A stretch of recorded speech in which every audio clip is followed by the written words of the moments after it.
Tyler promised this trip would fix everything. 2 weeks in Europe, Claire. Remember how we fell in love in Paris? He'd booked the tickets months ago, our 10-year anniversary gift to each other, though technically 3 months late because his work schedule had been impossible all summer. I'd spent weeks preparing, new luggage, travel-sized toiletries, outfits planned for every occasion from casual cafe mornings to evening walks along the Seine. I'd even practiced my rusty French with a language app. After a year of growing distance between us, I desperately wanted to believe this could reignite what we'd lost. We arrived at the airport 4 hours early because Tyler insisted on having enough time for the lounge. International flights are unpredictable, he said, though I suspected his real motivation was the complimentary premium whiskey that came with his platinum status. I watched him check his phone repeatedly while we waited, smiling at notifications, typing rapidly with one hand. Work emergencies, he claimed, though his tech CEO status meant everything was supposedly an emergency. I need to make a quick call, he announced once we'd settled in the lounge, his carry-on positioned neatly beside the leather armchair. Back, in 5 minutes. I nodded, sipping my complimentary champagne while pretending to read my novel, a romance about second chances that now seemed painfully optimistic. When 5 minutes stretched to 15, I sent a text. Everything okay? No response. At 30 minutes, I called his phone directly, straight to voicemail. By the 45-minute mark, unease had blossomed into full anxiety. I approached the IASI lounge attendant, hoping for insight. My husband stepped out for a call. Has anyone seen him? Tall, gray suit, blue tie? Her sympathetic smile did nothing to ease my growing dread. I'm sorry, Mrs. Reynolds. Mr. Reynolds asked me to give you this when you inquired. She handed me an envelope with my name scrawled across it. My hands trembled as I tore it open. Claire, I can't do this anymore. The truth is, I've met someone who understands my ambitions in ways you never have. Eliza and I have been seeing each other for months. I've already moved my essentials to her place. Harrison will contact you about the divorce proceedings next week. Your ticket is still valid. Go to Paris if you want. Consider it a parting gift. Tyler. The words blurred as tears threatened, but I refused to break down in public. 10 years of marriage ended in a note delivered by a stranger while I sat in an airport lounge clutching a half-empty champagne flute. Mrs. Reynolds? A different voice, male this time. I looked up to see James Whitman, Tyler's business partner, standing before me with concerned eyes. Tall and impeccably dressed as always, he looked genuinely surprised to see me alone. Where's Tyler? Your flight board's in 20 minutes. I handed him the note wordlessly, watching his expression change. As he read, confusion giving way to shock, then anger. That absolute bastard, he said quietly, returning the paper. Claire, I'm so sorry. You didn't know? I searched his face for any sign of complicity. James and Tyler had built Reynolds-Whitman Technologies together over the past 8 years. Surely he must have noticed something. No, he said firmly, though it explains his behavior these last few months. He hesitated, then sat in the chair Tyler had vacated. I'm on your flight, actually. Paris for the European Tech Summit that Tyler was supposed to attend. The announcement? For our boarding cut through the ambient lounge music, impossibly normal against my collapsing reality. You should still go, James said suddenly. I laughed, a hollow, brittle sound. To Paris? Alone? With a suitcase full of anniversary outfits, while my husband moves in with another woman? Yes. His gaze was steady, determined. Don't give him the satisfaction of sending you home broken. Take the trip, Claire. You've been planning it for months. I can't. You can. He checked his watch. Decision time. They're calling our rows. Are you going back to an empty house to cry, or are you getting on that plane to Paris? The boarding announcement repeated, more urgent this time. Around us, passengers gathered belongings, moving with purpose toward the gate. I thought of our house, the carefully curated furniture, the photographs I'd need to take down, the bed I'd have to sleep in alone, the pity I'd face from friends who'd always thought Tyler was out of my league anyway. In one fluid motion, I stood and grabbed my carry-on. "I'm going to Paris," I said, surprising myself with the conviction in my voice. But not for him. James nodded approvingly, gesturing toward the exit. "After you, Mrs. Reynolds." "Claire," I corrected, squaring my shoulders as we walked toward the gate. "Just Claire now." I had no idea what I was doing or what awaited me in Paris. All I knew with absolute certainty was that I refused to be the abandoned wife who slunk home in defeat. Tyler had chosen his path. Now, for the first time in a decade, I would choose mine, starting with getting on that plane. The gate attendant frowned at her screen, then at our boarding passes. "There seems to be a discrepancy with your seats, Mrs. Reynolds." I winced at the title that no longer felt like mine. "What kind of discrepancy?" "Your husband changed his ticket earlier today. He's no longer traveling, but he—" She paused, checking something else. "He upgraded your seat to first class before canceling his own." Her professional smile couldn't quite mask her confusion about the strange transaction. Of course Tyler would do that. A grandiose parting gesture designed to ease his conscience. 10 years together, and his solution was to throw money at the eye. Wreckage while he walked away. Classic Tyler. "How generous of him," I managed, the bitterness in my voice making the attendant visibly uncomfortable. James, who had been silent beside me during this exchange, suddenly reached for his corporate card.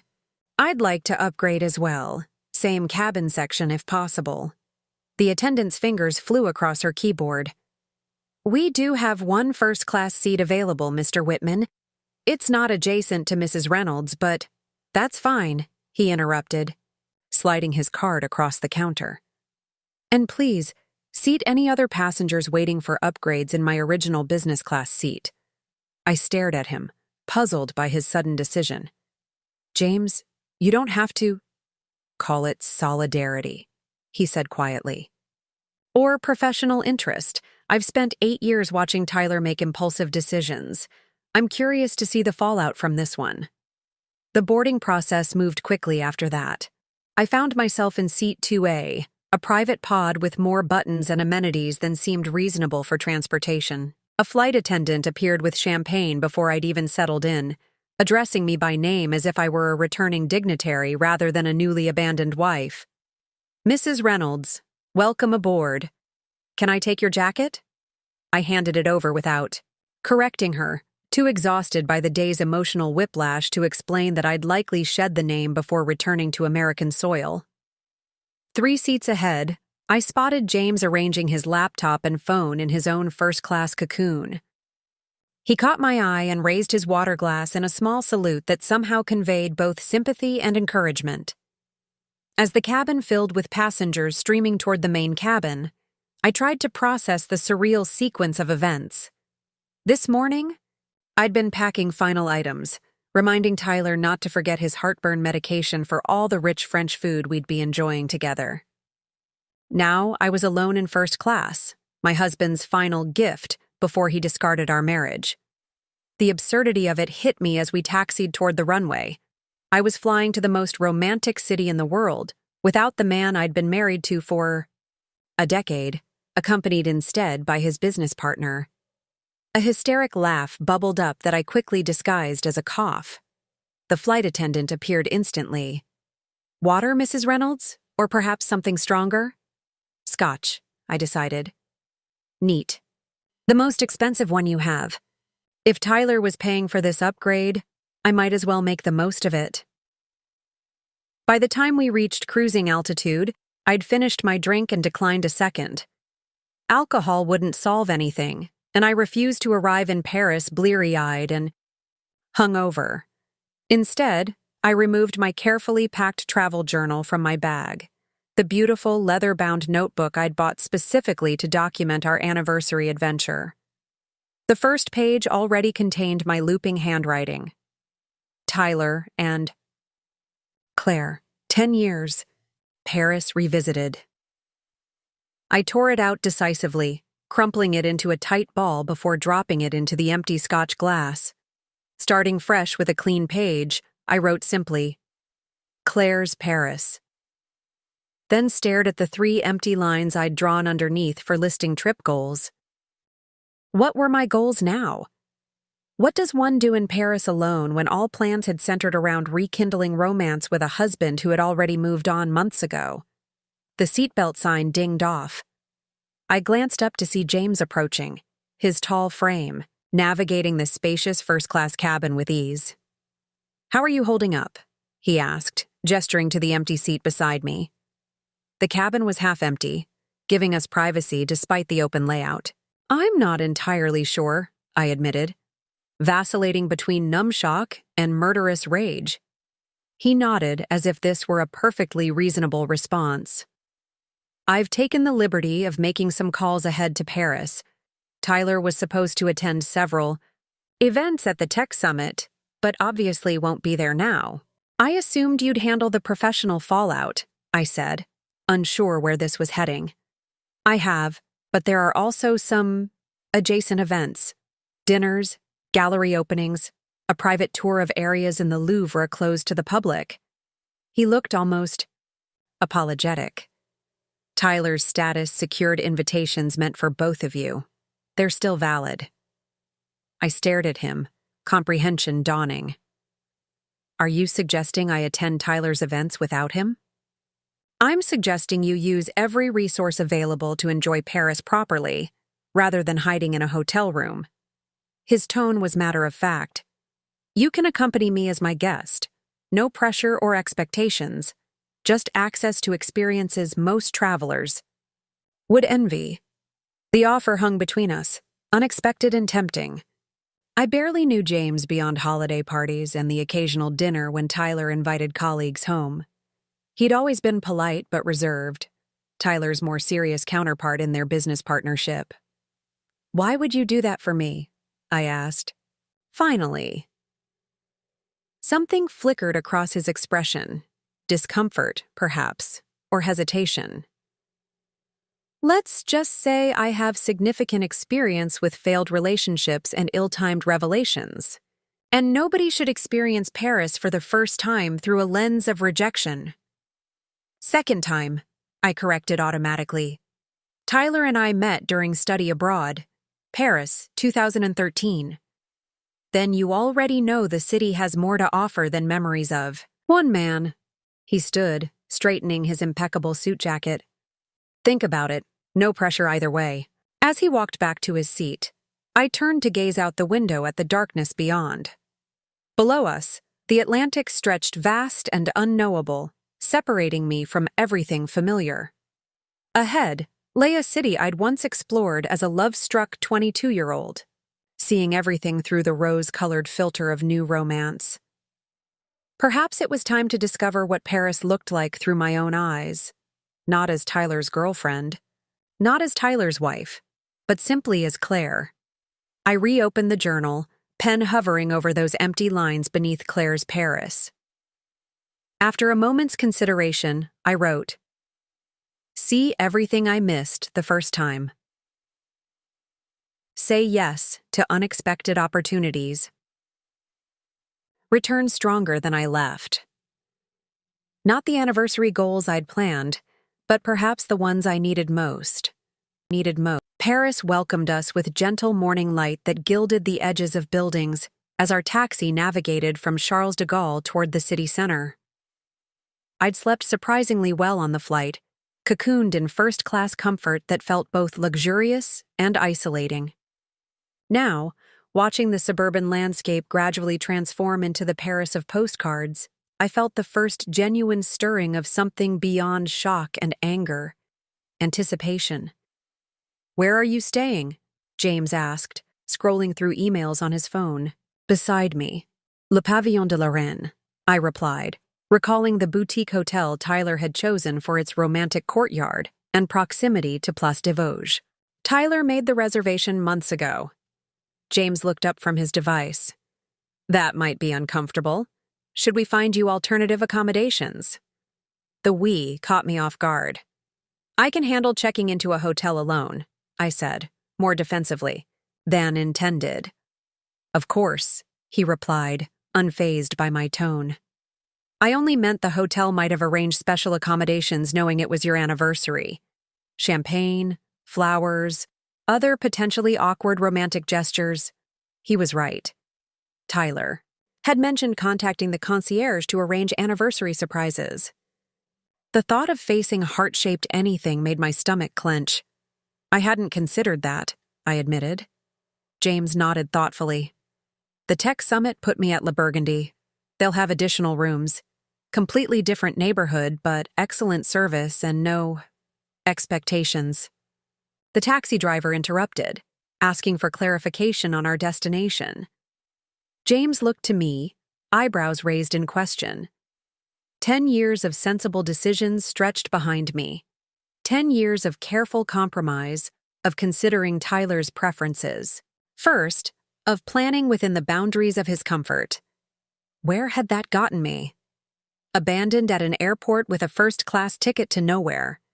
Le Burgundy, I decided, the unfamiliar hotel name tasting like freedom on my tongue. 30 minutes later, I found myself in a supremely elegant lobby, surrounded by subtle opulence and the discreet efficiency of staff who appeared precisely when needed and vanished when not. James spoke rapid, fluent French to the receptionist, a skill I hadn't known he possessed, while I observed the other guests. Business travelers mostly, with expensive watches and purposeful movements. You speak French, I remarked when he returned with 2 key cards. Raised bilingual, he explained. French mother, American father. Spent summers in Provence with my grandparents. He handed me one of the cards. You're all set. Room 412. They've expedited the preparation since standard check-in isn't until 3. Thank you, I said, genuinely grateful for his efficiency. What happens now? Now, he glanced at his watch. I have my first summit meeting in 90 minutes. You have a beautiful city waiting to be rediscovered. He hesitated, then added, unless you'd prefer company, I could reschedule my morning. The offer was tempting. The prospect of wandering Paris alone still felt daunting, despite my newfound resolve. But I recognized the importance of this first step. I think I need to do this part myself, I said. But thank you. He nodded approvingly. The hotel can arrange anything you need. I'm attending a private gallery opening in Saint-Germain this evening, if you'd care to join. 7 o'clock, cocktail attire. I'll consider it, I replied, not yet ready to commit, but appreciating the option. My room exceeded all expectations, spacious by Parisian standards, with a marble bathroom larger than my first apartment and windows overlooking a quiet courtyard. I showered away the airplane staleness, then stood wrapped in the plush hotel robe, contemplating the suitcase I'd packed with such different expectations. I unzipped it slowly, revealing carefully chosen outfits for romantic dinners and walks, along the Seine with Tyler's hand in mine. A wave of grief threatened to overwhelm me, but I pushed it back firmly. I hadn't come all this way to cry in a hotel room. That doesn't mean... It made me wonder what else he might be doing without our knowledge. So I started looking into Blackwood finances, just public records at first. But the more I found, the deeper I dug. Eventually, I contacted Claire Winters. I retrieved one more document from the folder, a USB drive. Claire had kept everything of her father's, including his old laptop. It took some doing, but we managed to recover emails, financial records, even recorded phone conversations that George had secretly made during his last months. I held up the drive. It's all here. Enough evidence to prove that Dad deliberately destroyed George, a man who considered him a friend for 30 years, simply because George wanted to do business ethically. Trevor stared at the USB drive, his expression unreadable. And the Westlake project? Meridian Solutions? How does that connect? It's the same pattern, just evolved. Dad learned from the George situation that outright destruction leaves too many loose ends. It's cleaner to buy people off.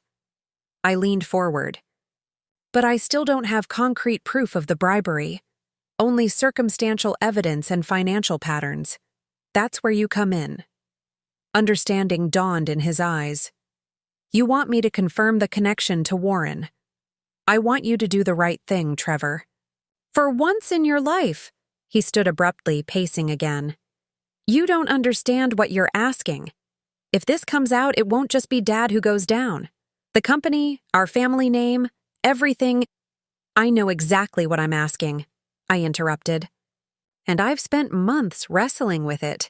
But George deserves justice. And how many others have there been? How many more will there be if nothing changes?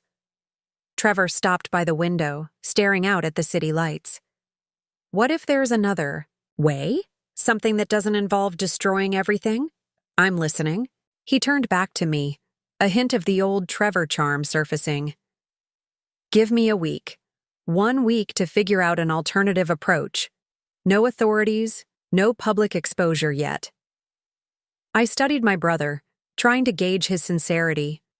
Trevor had always been the golden child, skilled at manipulating situations to his advantage, but I'd never seen him this shaken before. 3 days, I countered, and I need a show of good faith now. What kind of show? Everything you have on the Meridian payments, bank records, communications, anything that shows the connection to Warren. He hesitated, then nodded. I'll get it to you tomorrow. But Emma... His expression turned serious again. Be careful. There's more at stake here than you realize. Dad isn't the only one involved in Westlake. There are other partners, powerful people who won't hesitate to protect their interests. A chill ran through me. Are you talking about the Marconi family? The flash of surprise in Trevor's eyes confirmed my suspicion before he could deny it. How did you... The land acquisition pattern. 3 of the key parcels were owned by Marconi-linked shell companies before Blackwood mysteriously acquired them below market value. I shook my head in disbelief. Tell me Dad isn't laundering money for Antonio Marconi. Not laundering, Trevor said carefully. Just facilitating certain investments with minimal paperwork. My stomach dropped. This was worse than I had imagined. The Marconi family wasn't just wealthy and powerful. They were dangerous, with rumored connections to organized crime dating back generations. You need to go, I said suddenly, moving toward the door. It's late, and I need to process this. Trevor didn't argue. At the door, he paused. For what it's worth, I argued against cutting you out of the will, not because of what you might know, but because you're still my sister. I didn't respond, just closed the door behind him and engaged all 3 locks. Then I returned to my office and made a call. It's Emma, I said when the line connected. We were right about Westlake, but it's bigger than we thought. The Marconis are involved. I paused, listening to the response. Yes, tomorrow at 10. And Lauren, be careful. This just got a lot more complicated. I hung up and looked again at the USB drive containing George Winter's records. The path forward had suddenly become much more dangerous, but also clearer. This wasn't just about my inheritance anymore. It wasn't even just about justice for George. It was about stopping something much darker before it was too late. I hung up and looked at the gallery occupied a converted 18th-century townhouse in Saint-Germain, its limestone facade illuminated by discreet lighting that highlighted ornate architectural details without veering into ostentatious. Inside, the space had been transformed into a minimalist showcase where contemporary art contrasted dramatically with original crown moldings and herringbone floors. James Whitman, a gallery assistant, greeted us at the entrance, consulting her tablet. And guest, welcome to gallery. Lumière. I half expected to be questioned, to have my presence challenged. You're not Tyler Reynolds' wife anymore. You don't belong. But the young woman simply offered champagne from a passing tray and directed us toward the main exhibition. Artist is Elise Durand, James explained as we moved into the first room. She creates digital works exploring the intersection of technology and human connection, rather fitting for a tech summit event. The pieces captivated me immediately. Large format, displays showing human figures composed entirely of binary code, their outlines shifting subtly as the numbers changed. One installation featured two figures reaching toward each other, their fingertips almost touching in a digital reimagining of Michelangelo's creation of Adam. "They're communicating," I murmured, noticing how the code flowed between the figures. "You see it," a woman's voice said behind us. We turned to find a slender woman with close-cropped silver hair and striking green eyes. Most people just see the aesthetic, not the conversation happening within the code. "Elise," James greeted her. "Fascinating work. This is Claire." "Just Claire?" she asked, offering her hand. "Just Claire," I confirmed, strangely liberated by the absence of further identifier, not Tyler's wife, or even James's guest. Simply myself. "Well, just Claire, what else do you see?" She gestured toward the installation. I stepped closer, examining the flowing binary. "The numbers aren't random. There's a pattern, almost like—" I paused, searching for the right word. "Like they're negotiating," Elise finished, looking pleased. "Exactly. Each figure begins with its own distinct code pattern, but as they connect, they begin adopting elements from each other. Communication changes both parties."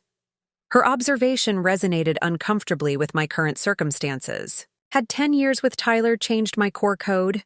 Had I negotiated away essential parts of myself to maintain our connection?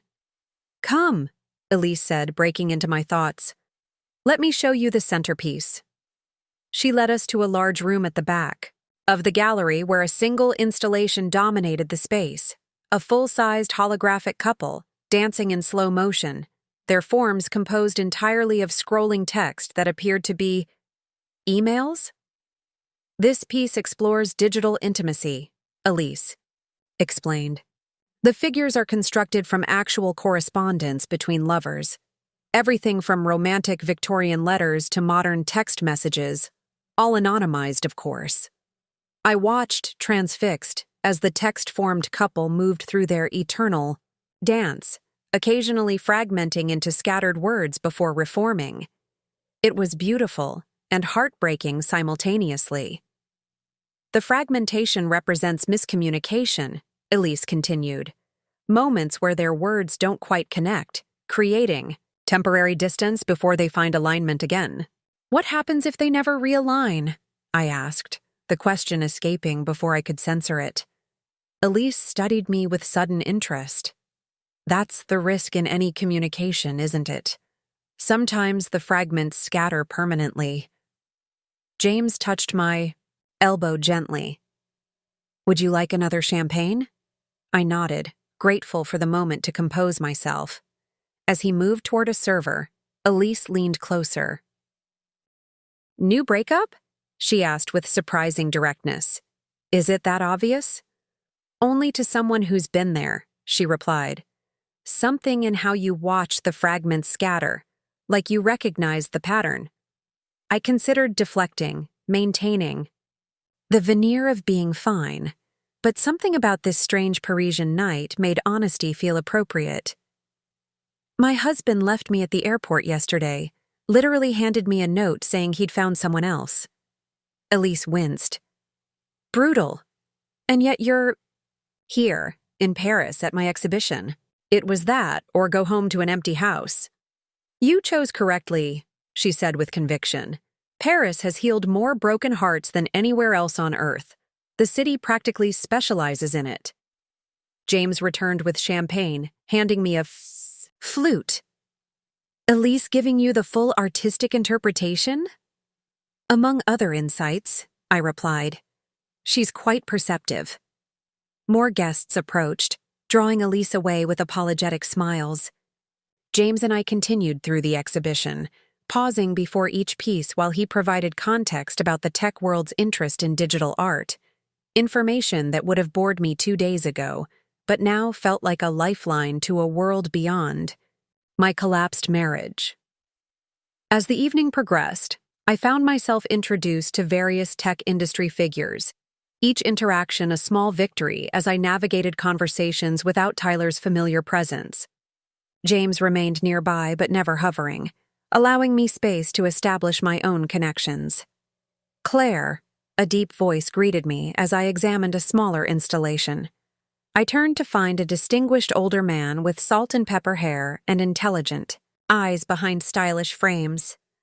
"I'm Philippe Mercier. James mentioned you might be joining us for the private Louvre tour tomorrow."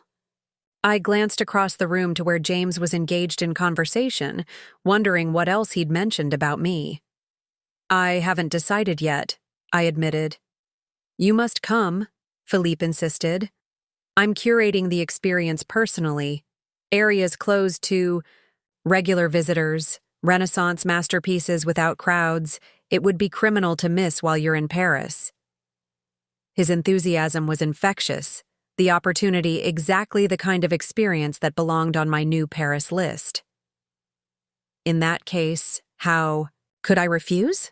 "Excellent," he beamed, clearly pleased to have secured another appreciative audience. 10 tomorrow morning. James has the details." As the evening wound down, I found myself surprisingly energized rather than drained by the social interaction. Perhaps it was the champagne, or the stimulating art, or simply the novelty of engaging with people who knew nothing of my humiliation.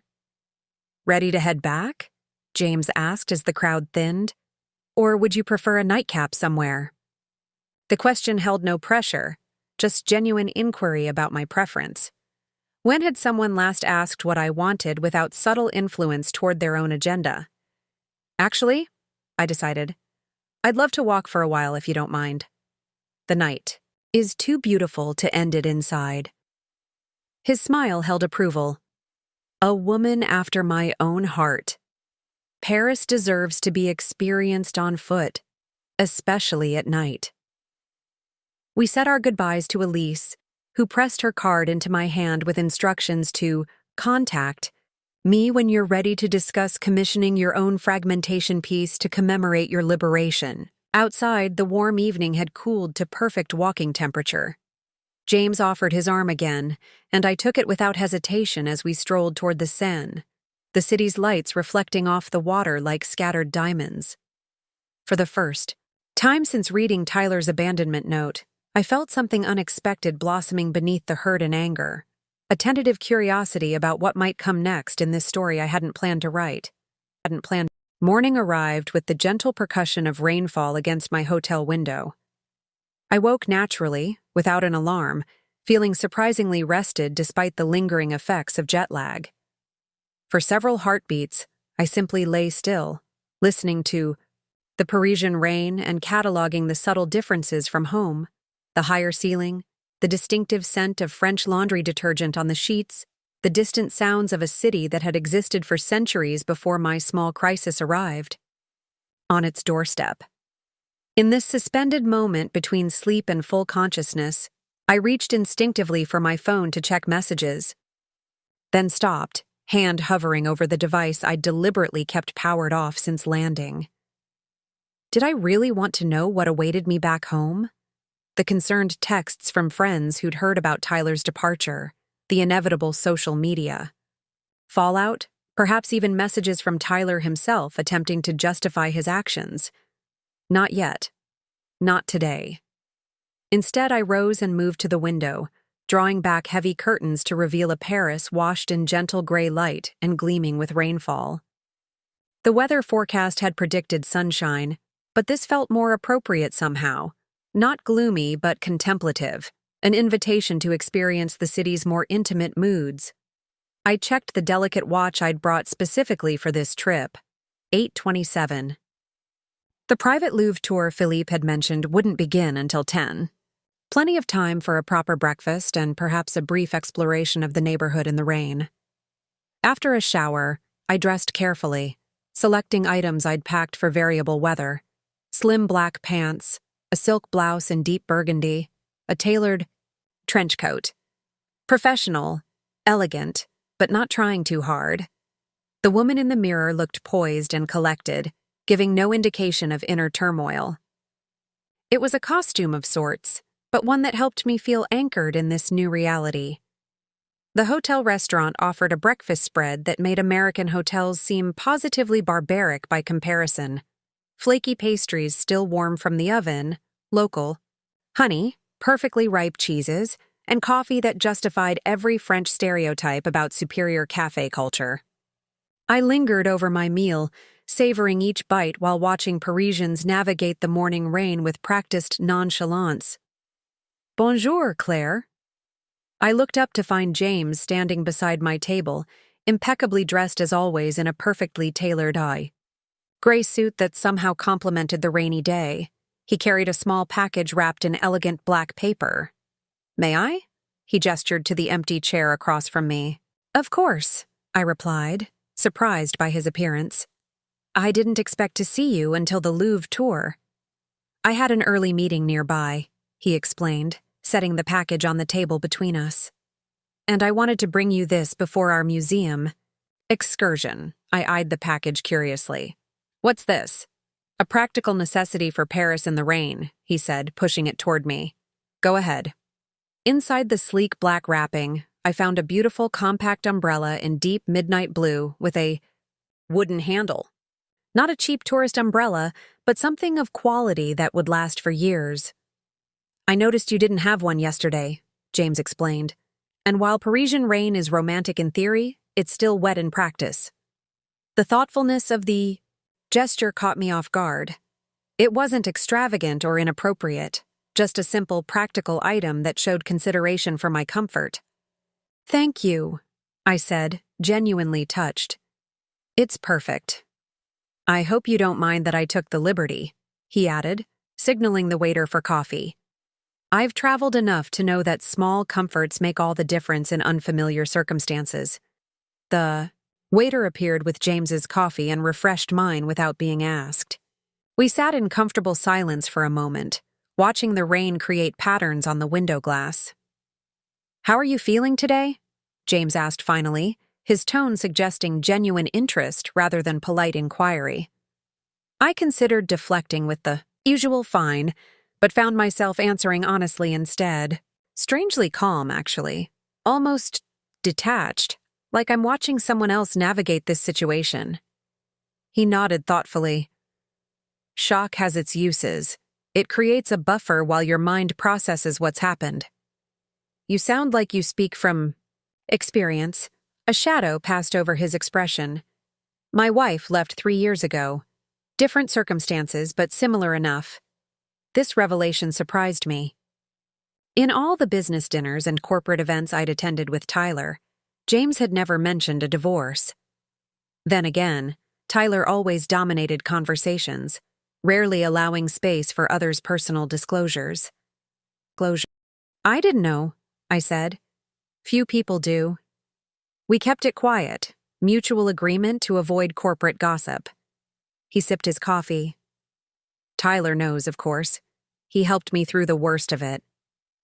The irony wasn't lost on me. Tyler supporting his business, partner through divorce only to inflict the same pain on his own wife years later. I'm sorry, I offered. Don't be. It was necessary, if painful. We'd become different people with incompatible visions for our lives. His gaze met mine directly. The end of a marriage isn't always a failure, Claire. Sometimes it's just the natural conclusion of a chapter that served its purpose. The perspective felt simultaneously uncomfortable and liberating. I'd been viewing Tyler's abandonment purely as betrayal, which it certainly was in execution, without considering that perhaps our relationship had already completed its natural arc. That's a generous way to look at it, I said. Not generous. Pragmatic. He checked his watch. We should head out soon if we want to arrive at the Louvre on time. Philippe is notoriously punctual. Outside, I opened my new umbrella, its canopy creating a private sanctuary against the gentle rainfall. We walked in companionable silence, James occasionally pointing out architectural details I might have missed. A particularly beautiful doorway, an amusing gargoyle, a hidden courtyard visible through wrought iron gates. As we approached the magnificent facade of the Louvre, the rain began to ease, as if the city had decided we'd earned a reprieve for our morning expedition. Philippe awaited us at a side entrance reserved for special tours and museum staff, his enthusiasm evident even from a distance. Beside him stood a small group of, perhaps, 8 others, tech executives and their partners, I presumed. "Claire, James, excellent timing," Philippe called, ushering us toward the group. "Everyone, please welcome our final participants before we begin our journey through Renaissance treasures." Introductions flowed quickly, names and companies I recognized from Tyler's business discussions over the years. I braced myself for awkward questions about his absence, but none came. Either James had preemptively explained the situation, or these people were simply too polite to inquire. "Now," Philippe announced, producing a security card that opened the unmarked door. "We begin where no regular tourists go, the conservation laboratories where restoration magic happens." As we followed him into the hidden workings of the world's most famous museum, I felt a flutter of genuine excitement that had nothing to do with my personal circumstances. This was the Paris experience I'd noted in my journal, something unexpected and extraordinary that I might have missed if still viewing the city through the lens of anniversary romance. The professional detachment I'd maintained since the airport began to soften, allowing something new to emerge. Not healing exactly, but a tentative openness to the possibility that this unplanned journey might lead somewhere worth discovering. The private Louvre tour exceeded all expectations. Philippe guided us through restoration workshops where conservators worked on centuries-old masterpieces, their skilled hands bringing faded colors back to life beneath specialized lighting. We entered climate-controlled storage rooms housing works too fragile or obscure for public display, Renaissance portraits of forgotten nobles, mythological scenes from lesser-known artists, preliminary sketches for famous paintings. This sketch, Philippe explained, showing us a delicate drawing of a woman's profile, was Da Vinci's early concept for a subject that would eventually evolve into the Mona Lisa. Notice how the positioning changed completely. I leaned closer, fascinated by this glimpse into the creative process of a genius. The woman in the sketch looked outward, her gaze direct and challenging, unlike the final painting's mysterious inward focus. "I prefer this version," I commented, without thinking. "She seems more present, less enigmatic." Philippe's eyebrows rose with interest. "Many art historians would disagree, but personally, I find your observation compelling. The sketch shows a woman demanding to be seen as she is, while the painting transforms her into an object of eternal speculation." His validation of my amateur opinion sparked an unexpected warmth. When had someone last treated my perspective as inherently valuable? Tyler had a habit of subtly correcting my art interpretations, positioning himself as the more cultured observer, despite my bachelor's degree in art history, a detail that seemed to resurface from some buried place in my memory. After the behind-the-scenes portion concluded, Philippe brought us into the empty museum galleries hours before they would open to the public. Standing before masterpieces without crowds felt like a private conversation with history, intimate and revelatory in the quiet spaces. Throughout the tour, James remained nearby but never hovering, occasionally adding insightful comments, but primarily allowing me to experience the art directly. The other tour participants gradually gravitated toward us during breaks, engaging me in conversations that had nothing to do with being Tyler Reynolds' wife. By the time we emerged from the museum into midday sunlight that had replaced the morning, rain. I felt lighter somehow, as if I'd left some invisible burden among the ancient treasures. "Lunch?" James suggested, as our group disbanded with handshakes and exchanges of business cards. "There's a perfect little place nearby. Unless you have other plans?" "No plans," I reminded him with a small smile. "That's the current theme of my life.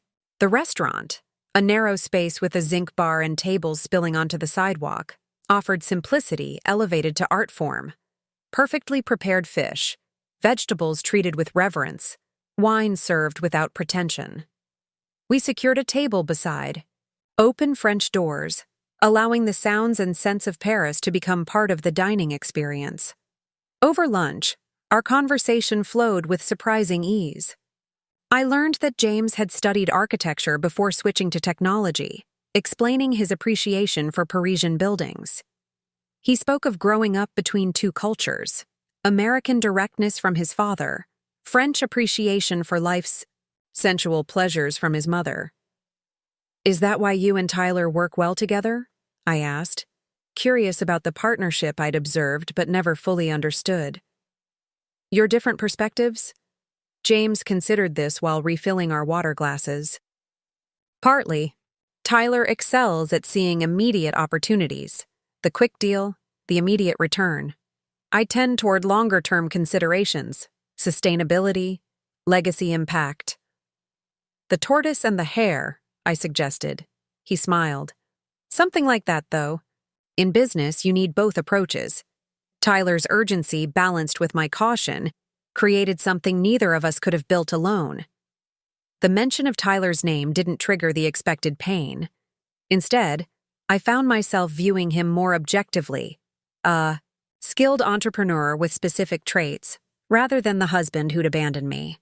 "You never seem to share his social ambitions," I observed, recalling countless events where James remained on the periphery while Tyler commanded attention. "Accurate assessment," he acknowledged. "Tyler enjoys being the center of every room. I prefer meaningful conversations on the edges." Like the one we were having now, I realized. Throughout our meal, James asked thoughtful questions and actually listened to my answers. About my abandoned art history career, my freelance design work that had gradually faded as Tyler's success grew, the travel I'd always wanted to do, but had limited to destinations Tyler approved. "I'm talking too much," I said finally, embarrassed by how easily I'd shared thoughts I'd kept private for years. "Not at all," James replied. "I'm learning who Claire actually is, beyond the corporate spouse role."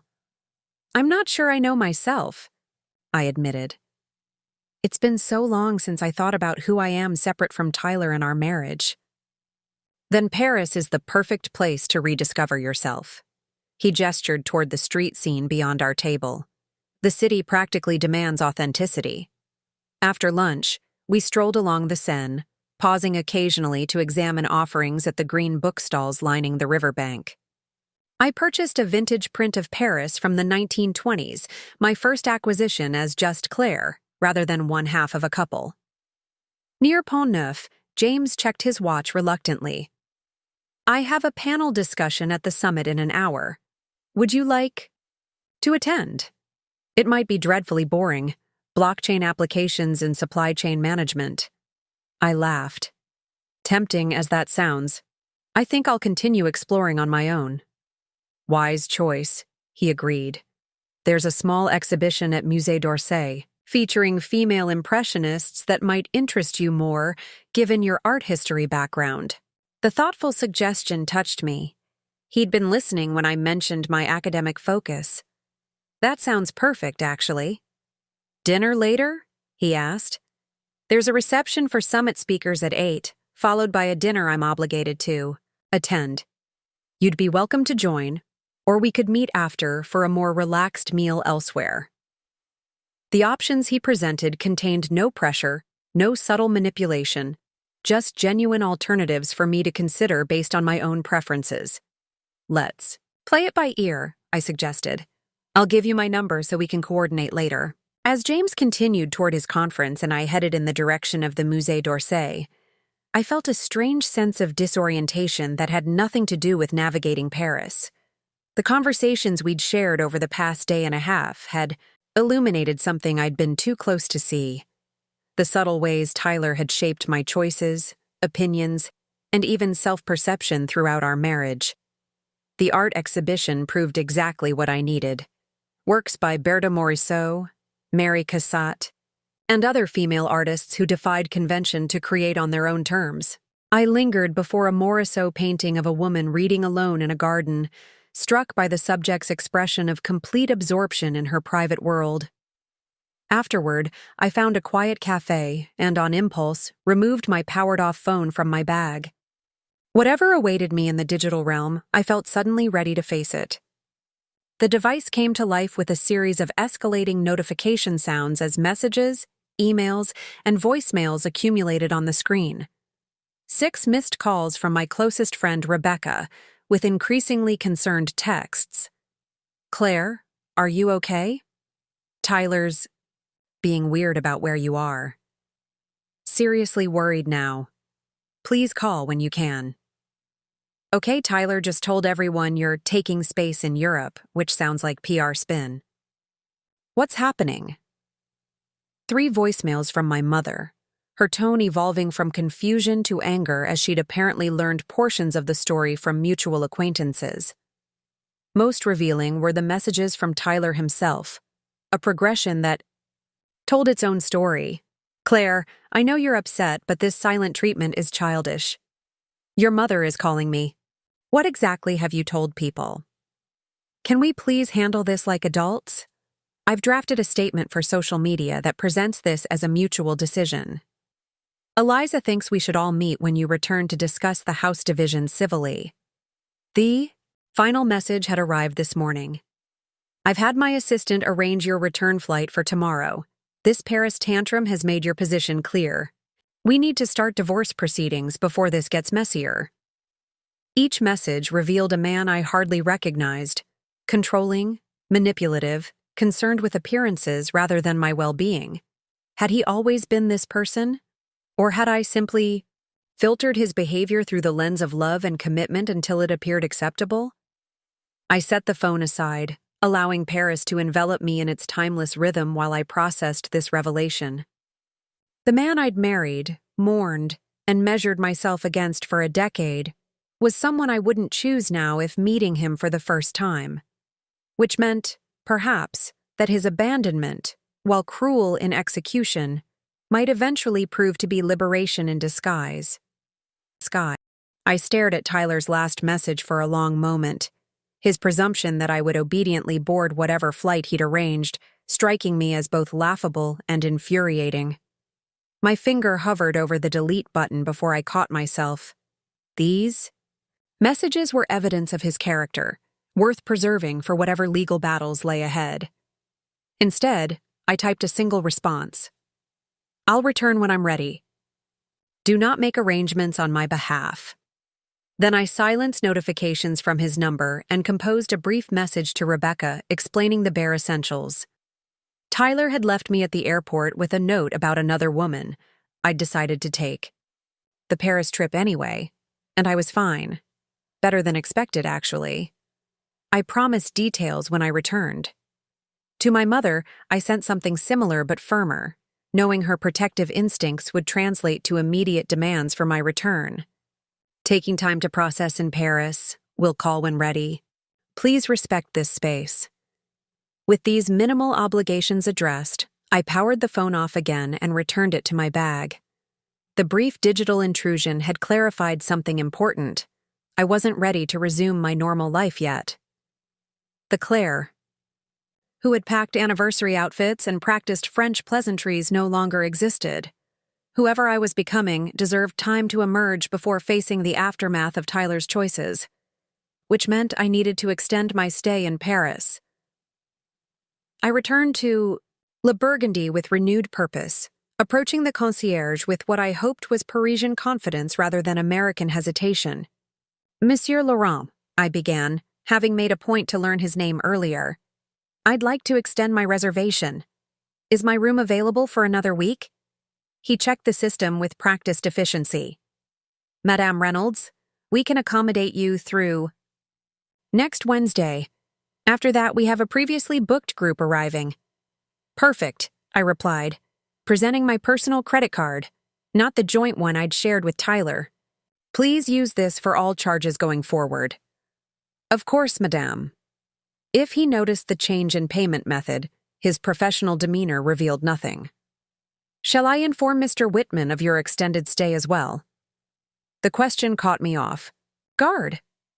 I hadn't considered what James would make of my decision, or how it might appear given our developing friendship. No, thank you. I'll let him know personally. Back in my room, I surveyed the clothing I'd packed for what was supposed to be a 2-week trip. Adequate for another week, though lacking variety. Shopping might be necessary, a thought that sparked unexpected pleasure rather than practical resignation.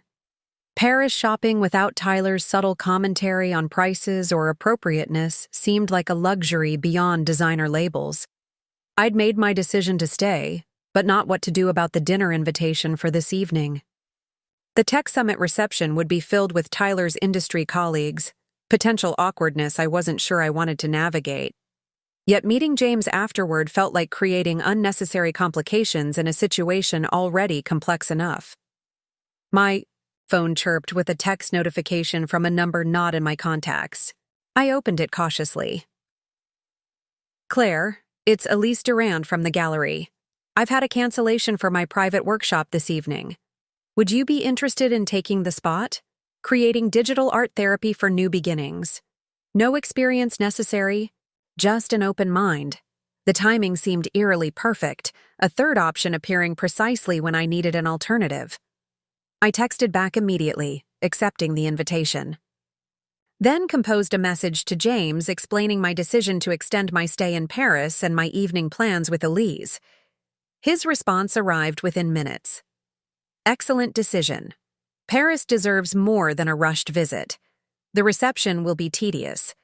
Anyway, you've chosen wisely. Perhaps breakfast tomorrow instead? Relief washed through me at his easy acceptance. No pressure, no disappointment, no subtle manipulation, just support for my choices. The contrast with Tyler's controlling messages couldn't have been more stark. I spent the afternoon wandering the left bank, allowing intuition rather than guidebooks to direct my path. In a small bookshop, I discovered a collection of essays by expatriate women who had reinvented themselves in Paris throughout history. Artists, writers, entrepreneurs who had found their true identities in this city of light and shadow. I purchased it immediately, recognizing kindred spirits across time. Nearby, a boutique caught my eye. Not the famous luxury names Tyler approved of, but an independent designer whose window displayed clothing that looked both comfortable and distinctive. Inside, I found myself drawn to colors and styles I'd never have chosen under Tyler's influence. Vibrant patterns, architectural cuts, pieces that made statements rather than fading into appropriate backdrop status. This is absolutely you, the shopkeeper declared when I tried on a dramatic blue silk blouse with asymmetrical details. It complements your eyes perfectly. I studied my reflection, trying to see myself through unclouded perspective. The woman in the mirror looked more vibrant than the carefully curated corporate spouse I'd been, more authentic than the agreeable partner I'd become. I'll take it, I decided, and the black dress as well. By the time I arrived at Elise's studio, a converted industrial space near Canal Saint-Martin, I felt strangely liberated by my small rebellions, extending my stay, silencing Tyler's messages, purchasing clothing that represented only my taste, each decision a step toward reclaiming autonomy. Elise greeted me with double-cheek kisses as if we were old friends rather than recent acquaintances. Perfect timing. We're just setting up the digital interfaces. The workshop space contained 6 workstations with large touch-sensitive screens and various input devices. 4 other participants were already exploring the equipment with varying degrees of confidence. 2 middle-aged women chatting in rapid French, a young man with artistic intensity emanating from his entire being, and an elegant older gentleman who looked slightly bewildered by the technology. Tonight we create personal fragmentation and reassembly, Elise explained once we were all seated. You'll use the system to construct a digital representation of something you're leaving behind, then fragment and reconstruct it into something new. Artistic skill isn't important. Emotional honesty is. She demonstrated the interface, remarkably intuitive despite its complexity. We could incorporate photography, digital drawing, text, even voice recordings into our creations. Begin with an image that represents what you're releasing, she instructed. A literal photograph or a symbolic representation.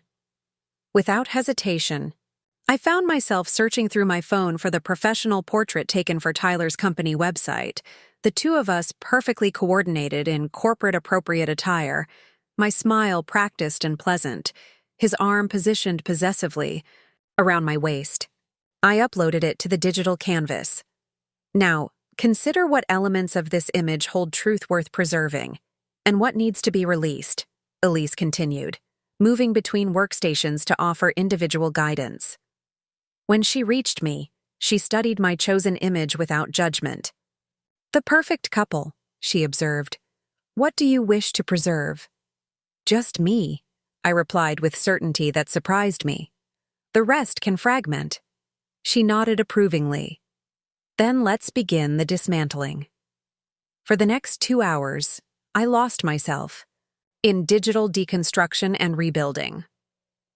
Under Elise's guidance, I extracted my image from the photograph, then systematically broke it into digital fragments, pixels, binary code, scattered components of who I had been.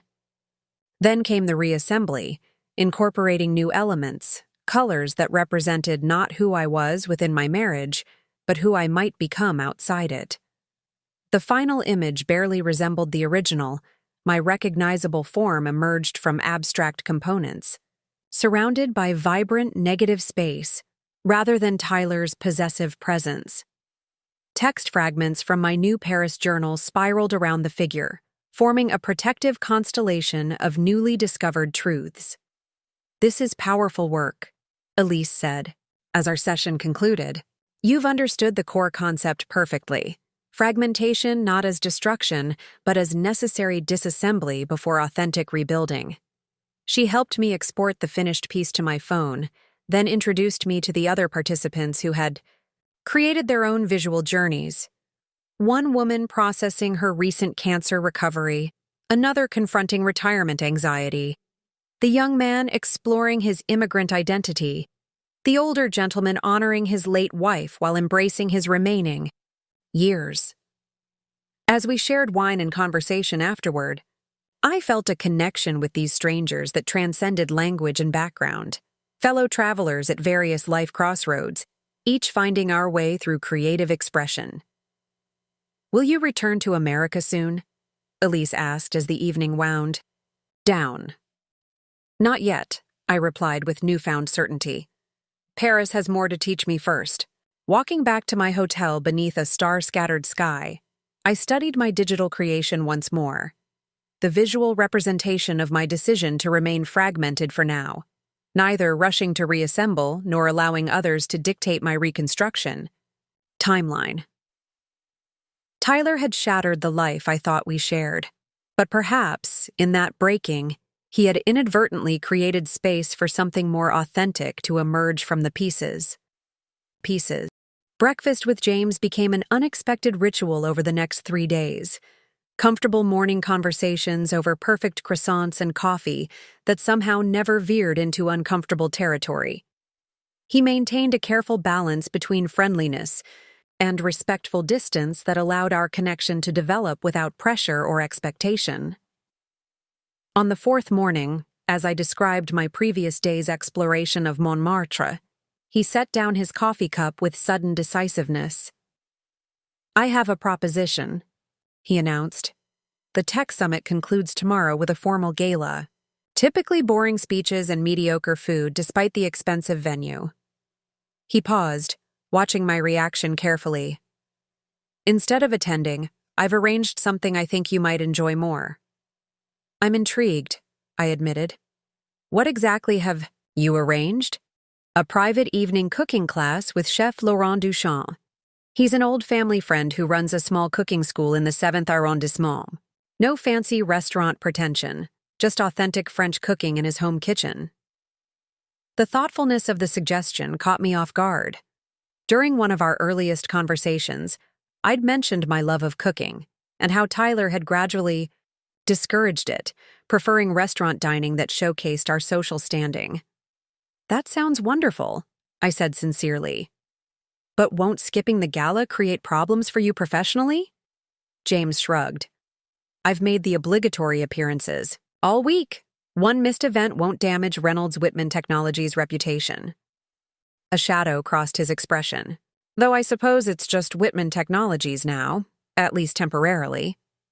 This casual reference to the company's uncertain future sparked my curiosity. "What happens next with the business? You haven't mentioned it much." "Tyler owns 51%, James explained. "Controlling interest. I own 35%, with the remainder distributed among early investors. Legally, he remains in charge unless he chooses to sell." "And will he?" "Eventually, I suspect. Eliza's family owns Meridian Software, our primary competitor. The relationship creates obvious conflicts of interest." The information landed like a physical blow. Tyler hadn't just found another woman. He'd aligned himself with their business rival's family. The betrayal extended beyond our marriage into James's professional territory as well. "I didn't know," I said quietly. "No reason you should. Tyler's been careful to keep their connection quiet until now." His expression remained neutral, but tension showed in his shoulders. Hence my extended Paris stay. Better to give him space to make decisions without my immediate presence complicating matters. For the first time, I considered that James's attentiveness might have motivations beyond simple kindness. Perhaps keeping close to the wife Tyler abandoned served some strategic purpose in their corporate chess game. He must have read the skepticism in my face, because he added quickly, "To be clear, Claire, my friendship with you has nothing to do with business maneuvering. If anything, spending time with you complicates my professional position." "How so?" "Tyler has always been possessive. Even if he's chosen to end your marriage, he won't appreciate my friendship with you." His gaze held steady. "Which makes tomorrow's cooking class a personal choice, not a business strategy." Something in his direct honesty dissolved my momentary doubt. Whatever complex dynamics existed between James and Tyler professionally, his attention to my interests and comfort had been consistent and genuine. "Then I accept your invitation," I said. "Though I should warn you, I can be quite competitive in kitchen environments." His smile returned. "I wouldn't expect anything less." We parted after breakfast, James heading to his final day of conference sessions, while I continued my self-guided Paris exploration, this time to the Musée Rodin, where sculpture gardens offered perfect contemplation space for my increasingly clear thoughts. Standing before Rodin's masterpiece, The Thinker, I found myself mentally composing an email to my boss at the design firm where I'd been working part-time. The position had always been a compromise, something Tyler approved of because it provided income without demanding enough time or attention to compete with his career or my social obligations as his wife. Now, I realized, I needed something more fulfilling. Not immediately. The divorce proceedings would demand attention first, but afterward, a complete professional reinvention felt not just possible but necessary. I spent the afternoon in a cafe with my phone powered on, researching design programs and remote work opportunities. The prospect of rebuilding my career from scratch at 35 might have terrified me a week ago. Now it felt like an adventure waiting to unfold, challenging but exciting rather than overwhelming. When I returned to Le Burgundy late that afternoon, the concierge greeted me with his usual professional courtesy. "Madame, a package arrived for you." He retrieved a medium-sized box from beneath the counter. It was delivered by Courier 1, hour ago. The sender information showed only James Whitman, no company name or return address. Intrigued, I brought it to my room before carefully opening the simple brown packaging. Inside, I found a high-quality chef's apron in a beautiful French blue shade, embroidered with my name in elegant script. Accompanying it was a small card in James's precise handwriting. For tomorrow's culinary adventure, every proper chef needs appropriate attire. The thoughtful gesture, personal without being intimate, considerate without being presumptuous, exemplified. What made James's friendship so different from relationships I'd known before? He seemed to pay attention to details without agenda, to remember my preferences without using them as leverage. That evening, I found myself facing my reflection in the bathroom mirror with unusual clarity. The woman looking back at me had changed subtly but significantly over the past week, more confident in her posture, more direct in her gaze, less concerned with maintaining perfect appearances. My phone chimed with a text notification, Rebecca. Responding to my earlier update with enthusiasm about my extended stay and demands for more details about this James person who keeps appearing in your messages. Her protective curiosity made me smile, though I had no simple explanation for the friendship developing between James and me. Was it simply circumstantial connection? Two people thrown together by shared disruption? Was it rebound attraction, disguised as friendly support? Or was it something more authentic, a recognition between kindred spirits that might have occurred even without Tyler's dramatic exit? I wasn't ready to define it, even to myself. For now, it remained a comfortable companionship that made navigating this unexpected chapter easier without demanding immediate categorization. The next morning dawned clear and perfect, Paris presenting its most photogenic self as if celebrating my continued presence. After a solitary breakfast, James had early meetings before the summit's conclusion. I visited Shakespeare and Company bookstore, losing myself among literary treasures until afternoon. In my room, preparing for the evening cooking class, I found myself reaching for the new blue silk blouse I'd purchased days earlier. The one the shopkeeper had declared, absolutely you. Paired with slim black pants and simple jewelry, the effect was undeniably different from my former careful corporate spouse aesthetic, more vibrant, less calculated, somehow more authentically me. The chef's apron from James completed the ensemble, ready to be donned once we reached the cooking school. I studied the final effect in the mirror, approving of both the external appearance and the internal shift it represented. James met me in the hotel lobby precisely at 6, his business attire, exchanged for casual elegance that somehow managed to look both relaxed and impeccable. His expression when he saw me contained appreciation without objectification, recognition of the external change that reflected something shifting within. "You look wonderful," he said simply. "Ready to master French cuisine? Ready to attempt it at least?" I replied with genuine enthusiasm, though I make no promises about my soufflé skills. The cooking school turned out to be Chef Laurent's actual home, a charming apartment with a professionally equipped kitchen where 4 additional students awaited our arrival. Introductions revealed a honeymooning couple from Australia, a retired British doctor fulfilling a lifelong culinary ambition, and a young French woman hoping to impress her future in-laws with traditional cooking skills. "James!" Chef Laurent greeted us with exuberant affection, embracing James warmly before turning to me. "And this must be Claire.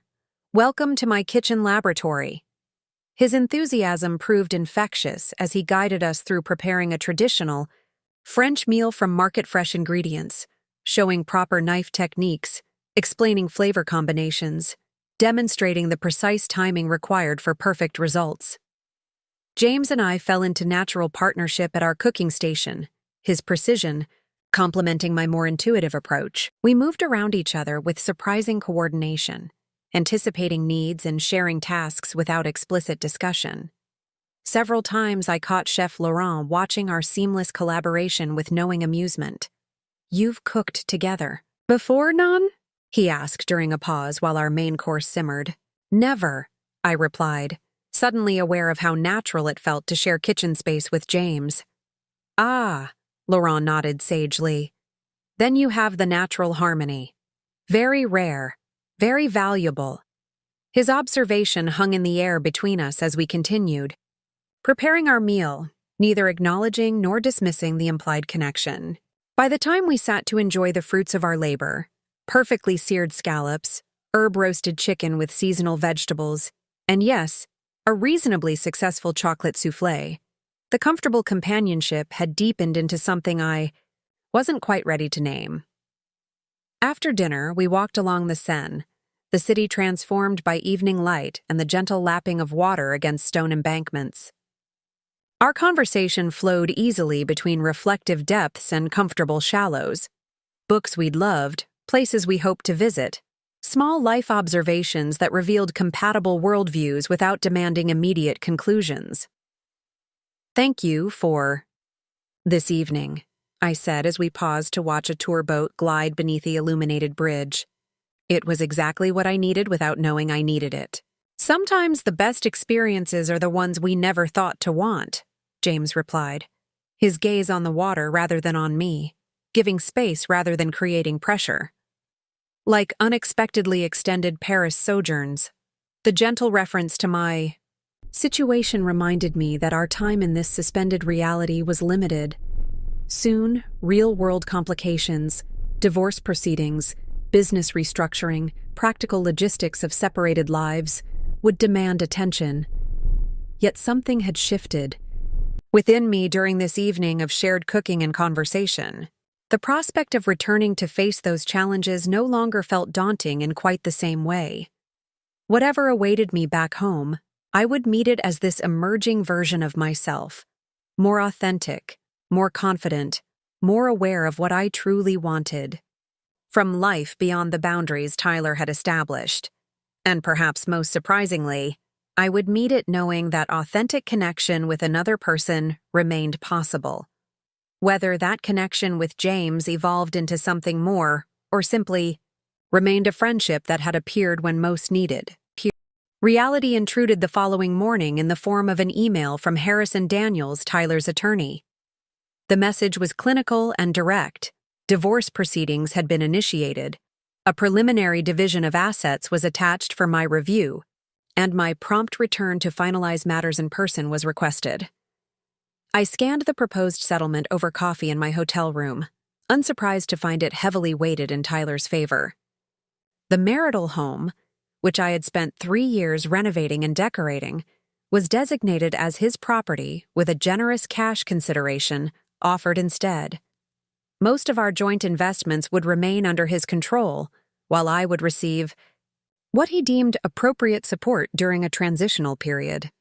Generous, appropriate, transitional. Each condescending word reinforced what I now recognized as Tyler's fundamental view of our marriage. A convenience for him, a supporting role for me, with financial security offered as compensation for accepting my assigned position. I set the document aside without responding. My instinct to immediately accommodate, to avoid conflict even at personal cost, had been my default for too long. This time, I would consult my own legal representation before agreeing to anything. My phone buzzed with a text from James. Summit. Officially concluded. Celebratory freedom lunch? There's a place in Montmartre I've been saving for a worthy occasion. I hesitated before responding. The growing connection between us felt increasingly complicated in light of the official divorce. Notification. Was I simply replacing one man's influence with another's, seeking external definition rather than establishing my own boundaries? After careful consideration, I replied, "Need a personal day to handle some legal correspondence. Rain check?" His response came immediately. "Of course. Take whatever time you need. I'll be writing post-summit reports in the Hotel Business Center if you change your mind or want company later." The absence of pressure or disappointment in his message reassured me. Whatever else might be developing between us, James seemed to genuinely respect my autonomy, a stark contrast to Tyler's thinly veiled commands disguised as suggestions. I spent the morning researching divorce attorneys, eventually emailing Catherine Larson, a partner at a prestigious firm known for representing women in high-net-worth divorces. Her automated response promised a consultation within 24 hours, which would have to suffice for now. Needing physical movement to process my emotions, I changed into comfortable walking shoes and headed out without a specific destination in mind. Paris accommodated my meandering mood perfectly, offering beauty and distraction at every turn.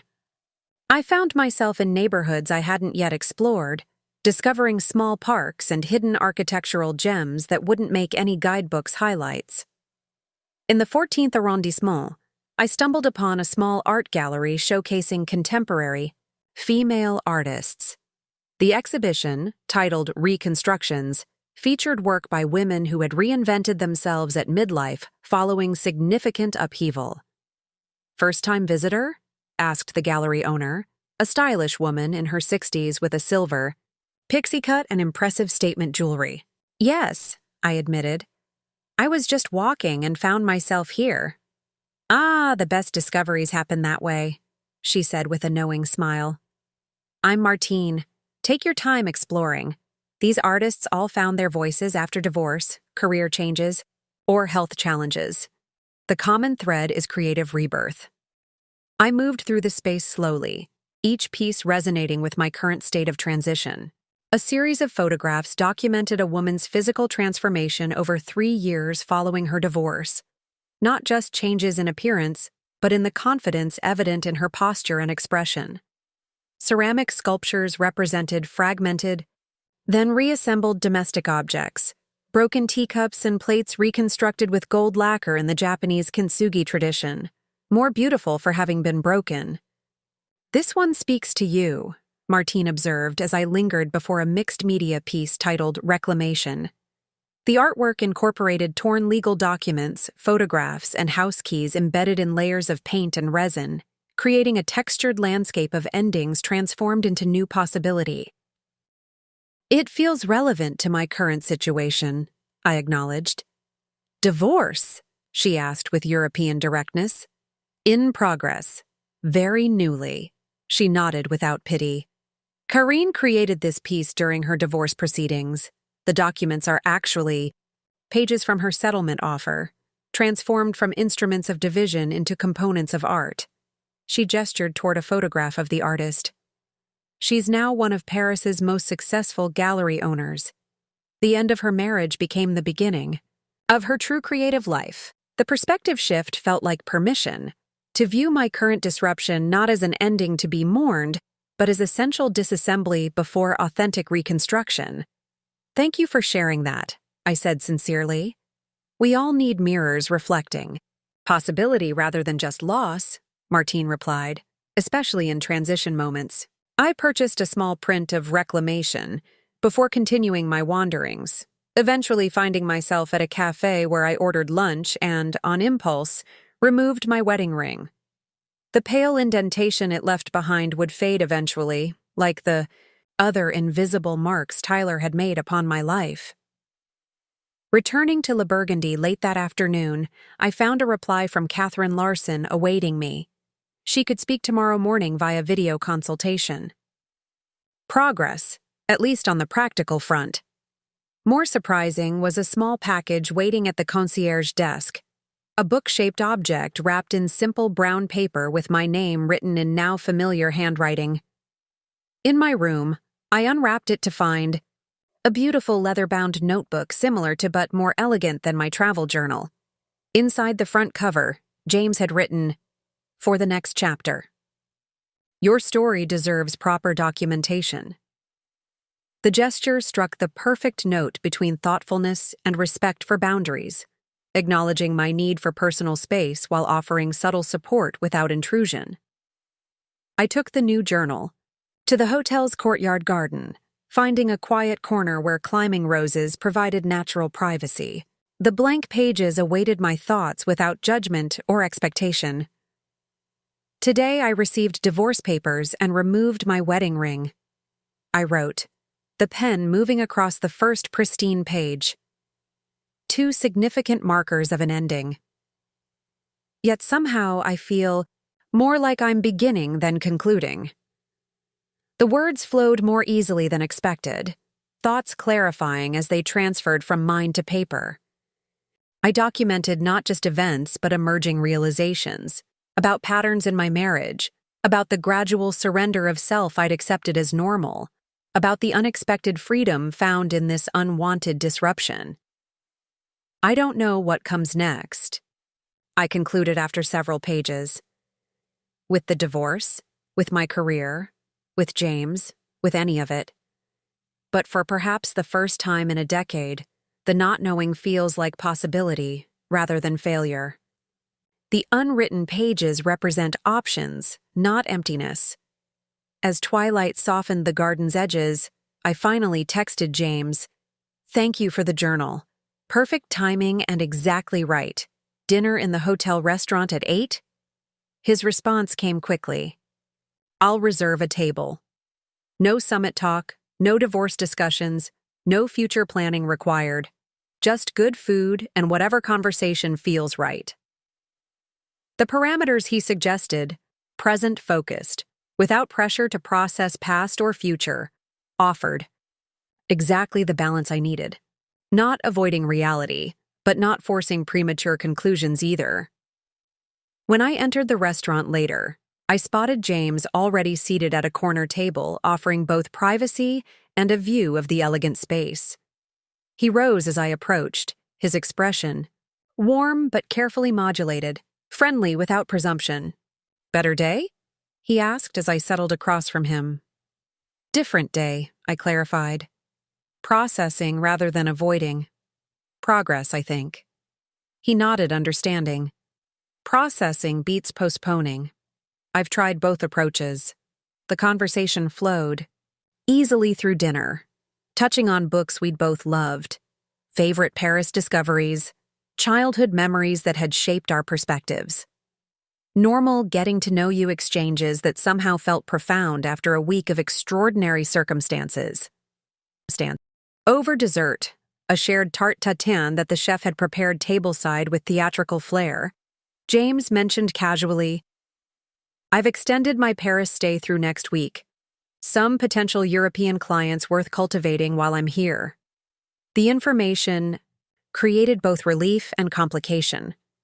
His continued presence meant our unexpectedly meaningful connection wouldn't end abruptly, but it also required me to consider what exactly was developing between us, and whether pursuing it was wise given my newly transitional state. "I've been thinking about what happens when I return home," I said carefully. "The practical aspects of separation, the inevitable social awkwardness, the career decisions that suddenly have more urgency." "Understandable concerns," he acknowledged. "Though perhaps not tonight's concerns necessarily." "No," I agreed. "Tonight feels more about appreciating where we are than worrying about what comes next." His smile confirmed our alignment on this approach. "Precisely. Tomorrow will arrive regardless of how much we anticipate it." After dinner, we walked through the hotel's meticulously designed lobby toward the elevators, our comfortable silence, a shared acknowledgement of the day's emotional complexity. At my door, I faced the awkward moment that had been building since our first shared meal, the undefined territory between friendship and something more. James solved it with characteristic grace, briefly taking my hand and squeezing it once before releasing it. "Good night, Claire. I'm glad the journal was useful." "Good night," I replied, relieved and perhaps slightly disappointed by his restraint. "Thank you for understanding my need for space today." "Always," he said simply, before turning toward his own room down the hall. Inside my suite, I moved to the window overlooking nighttime Paris, the city's lights creating constellations as meaningful as any in the sky above. My reflection in the glass revealed someone caught between identities, no longer the perfectly curated corporate spouse, not yet fully the independent woman emerging from that restrictive role. The space between identities felt uncomfortable, but necessary, a threshold that couldn't be rushed or bypassed. Whatever lay ahead with the divorce, with my career, with James, with all of it, required me to complete this transition authentically, rather than leaping immediately from one definition to another. I opened the new journal again, adding a final thought beneath my earlier entries. Perhaps the most valuable freedom isn't from something or someone else, but from my own expectations of having everything figured out immediately. The uncertainty itself might be the gift I never knew to want. The video consultation with Catherine Larson began exactly on schedule. A precisely framed professional woman in her 50s appearing on my laptop screen with the confidence of someone accustomed to managing complex situations. "Mrs. Reynolds," she began, then paused. "Or do you prefer Ms. Chen?" She'd done her homework, remembering my maiden name without prompting. "Claire is fine for now," I replied, appreciating the option to choose my own identifier. "I haven't decided about returning to my maiden name." "Understood. That's a personal choice entirely separate from the legal process." She adjusted her glasses, referencing notes visible on her desk. "I've reviewed the preliminary settlement proposal from Mr. Reynolds' attorney. Before discussing specifics, I'd like to understand your priorities in this divorce." The question caught me off guard. In the whirlwind since Tyler's abandonment, I'd been reacting rather than planning strategically. "I haven't fully formulated my priorities," I admitted. "Everything happened rather suddenly." Catherine nodded without judgment. "That's not uncommon with infidelity situations. Let's approach this differently. Tell me about your contributions to the marriage: financial, professional, domestic, social." For the next 20 minutes, I found myself detailing aspects of our partnership I'd never cataloged formally.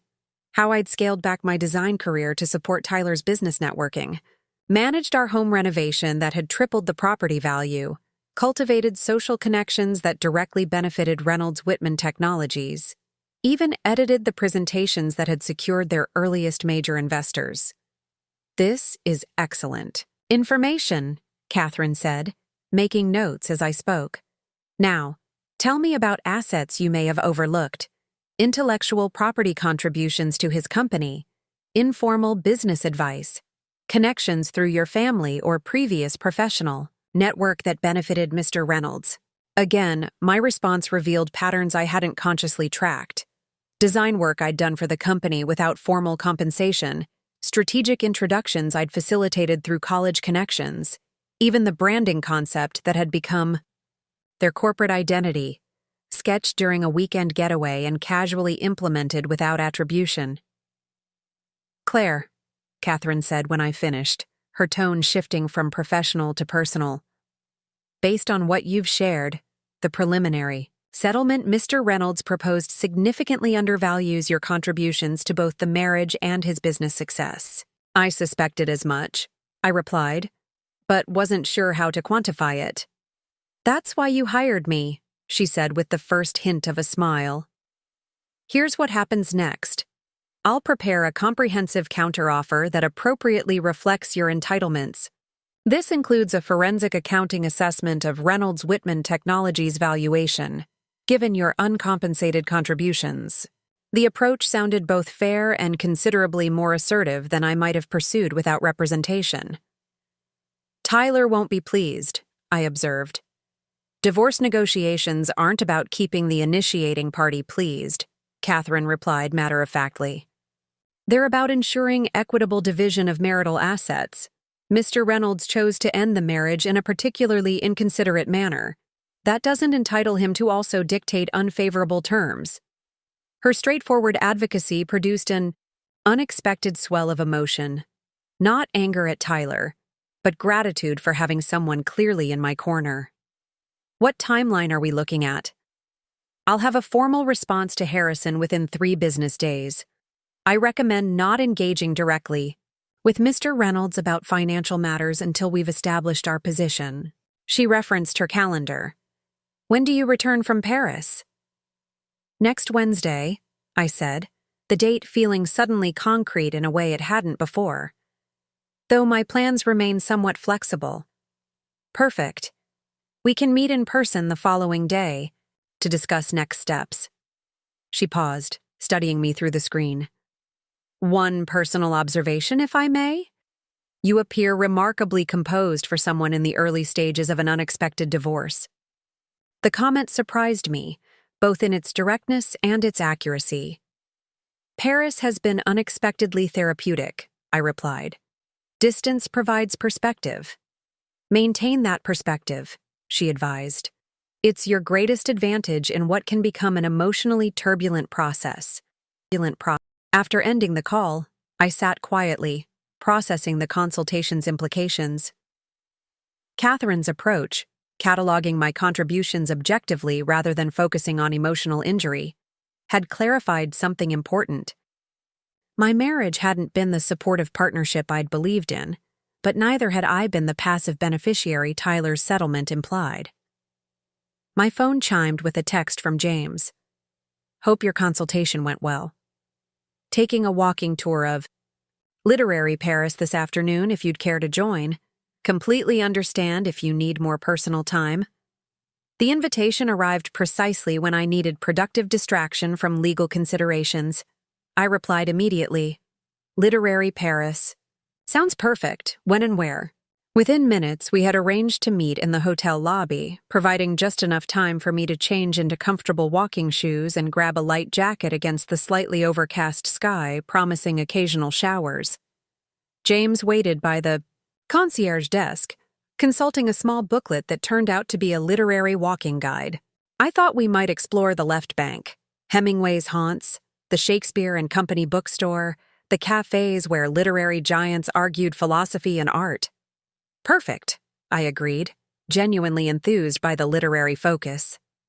I've seen Shakespeare and Company, but not with any historical context. We set out at a leisurely pace, James occasionally consulting his guide before pointing out significant locations. The apartment where James Baldwin wrote, the cafe where Hemingway borrowed, money from Gertrude Stein, the hotels that housed struggling writers who later became legends. There's something powerful about creative reinvention in a foreign city, James observed as we paused outside a particularly significant literary cafe. So many artists and writers came to Paris to become different versions of themselves.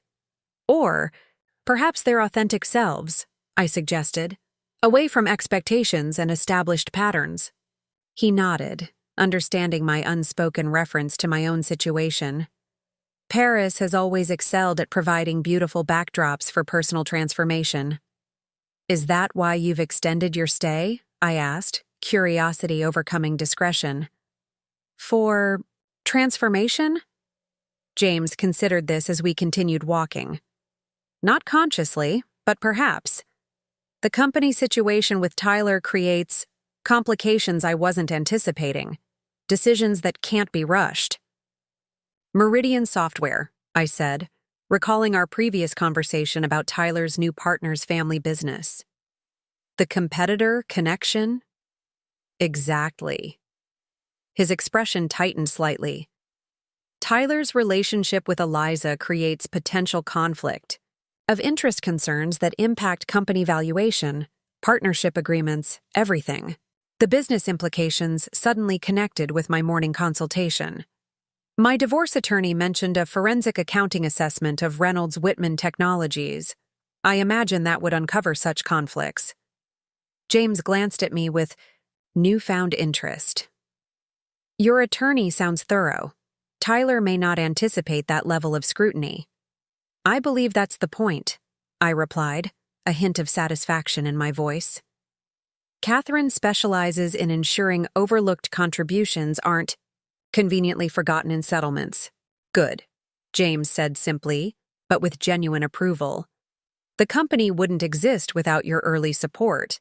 I remember the original branding meeting. Your concept sketch became our entire visual identity. The acknowledgement of my uncredited contribution meant more than I expected. You remember that? Of course. Tyler presented it as his concept, but I recognized your artistic style immediately. He shrugged slightly. I should have said something then. We all made compromises to accommodate Tyler's narrative, I offered, the observation applying to both business and personal dimensions.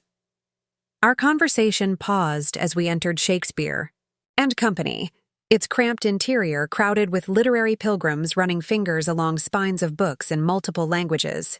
James selected a collection of Paris-inspired poetry, while I found myself drawn to a biography of women who had reinvented themselves in middle age. Appropriate reading material, James noted when we compared selections at the register. For both of us, I think. Outside, gentle rain had begun, prompting us to seek shelter in a nearby cafe. Over espresso and shared pastry, our conversation shifted from literary history to personal histories, childhood influences, university experiences, early career aspirations. Did you always want to work in technology? I asked, realizing how little I actually knew about James despite years of peripheral acquaintance. No, he admitted with a slight smile. I studied architecture initially. Technology was a practical pivot when my father's business faltered and tuition became an issue. But you maintained the aesthetic sensibility, I observed, recalling his appreciation for Parisian buildings and design elements. Some interests persist regardless of career path, he agreed. What about you? Was art history your original passion? Yes, with museum curation as the goal. I traced patterns in the condensation on my water glass, remembering ambitions set aside. Then Tyler's first startup took off during my final semester, and supporting his vision became the priority. And now? James asked, the question gentle, but direct. Now everything feels possible again, I replied honestly. Terrifying, but exhilarating. The rain intensified, drumming against the cafe windows and creating a cocoon-like intimacy in our corner table.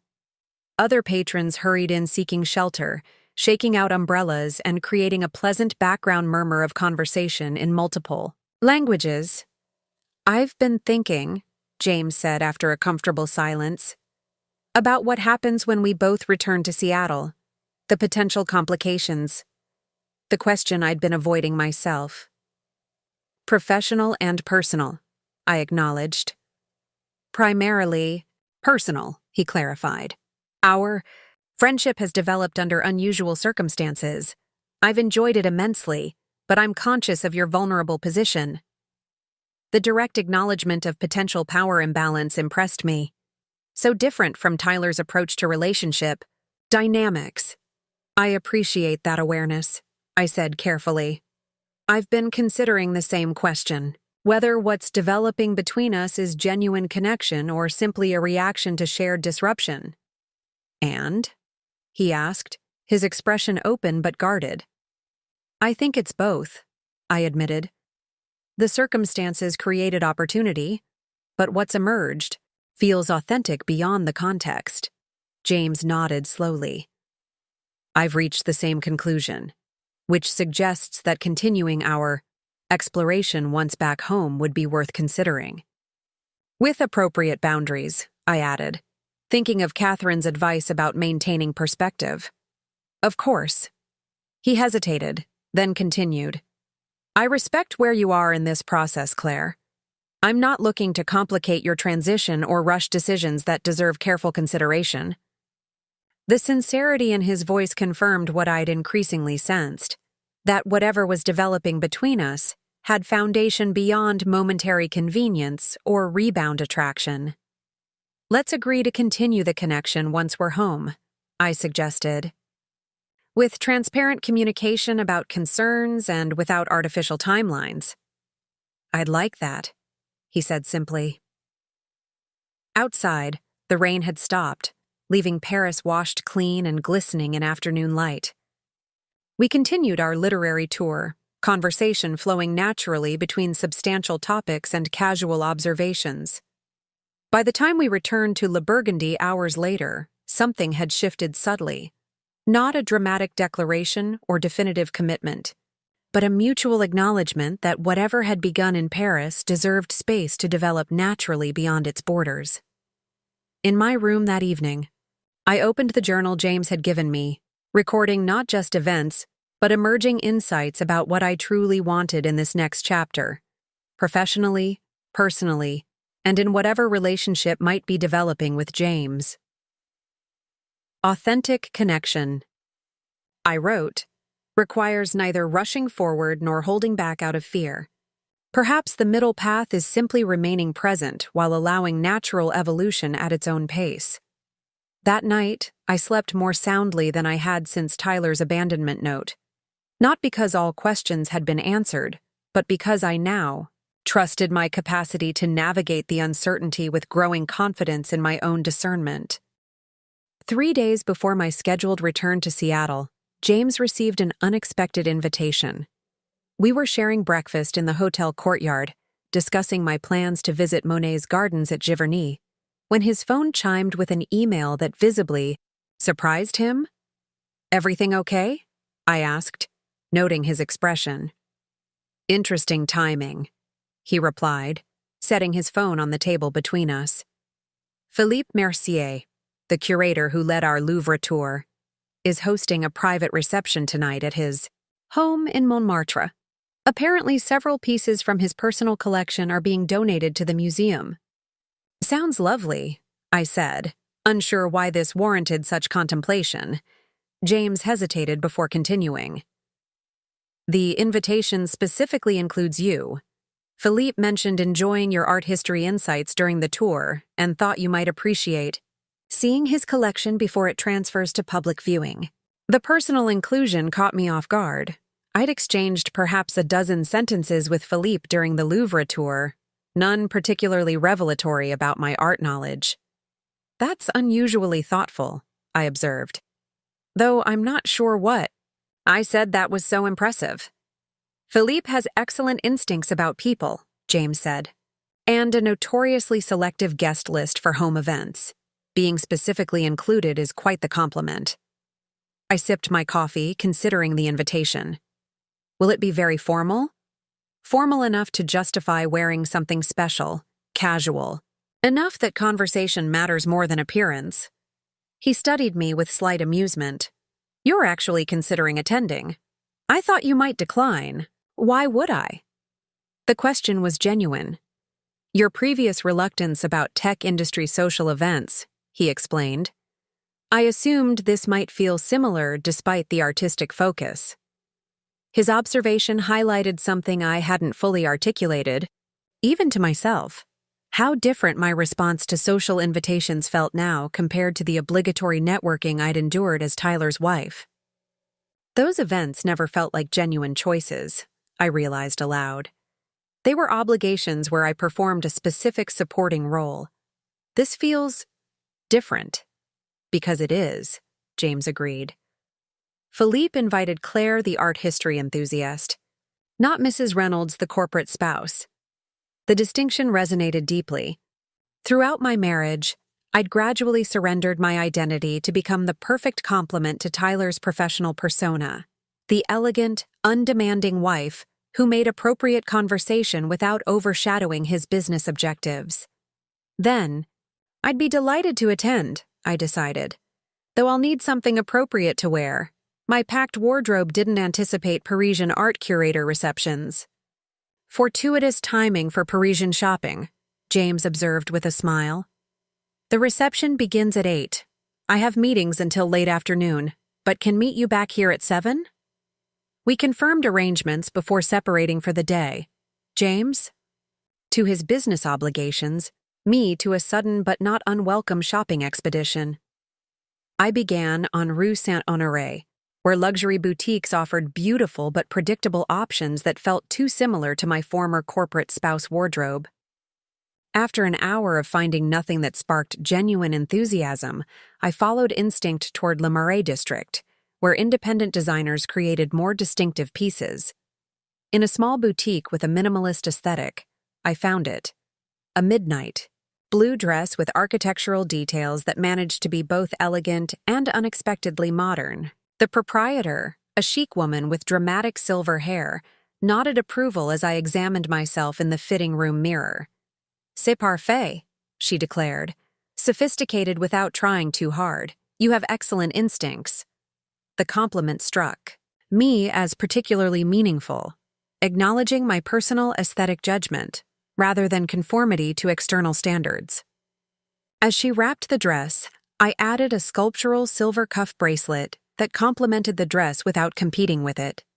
Walking back toward Le Burgundy with my purchases, I realized how rarely I'd shopped for myself based solely on my own preferences during my marriage.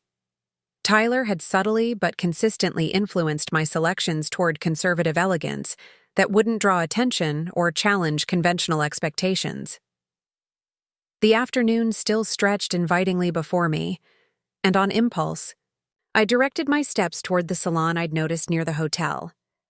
Without an appointment, I might not be accommodated, but the adventure of trying felt worth the potential disappointment. "We have a cancellation in 30 minutes, the receptionist informed me after checking her system. "A simple styling, perhaps? Or did you want something more transformative?"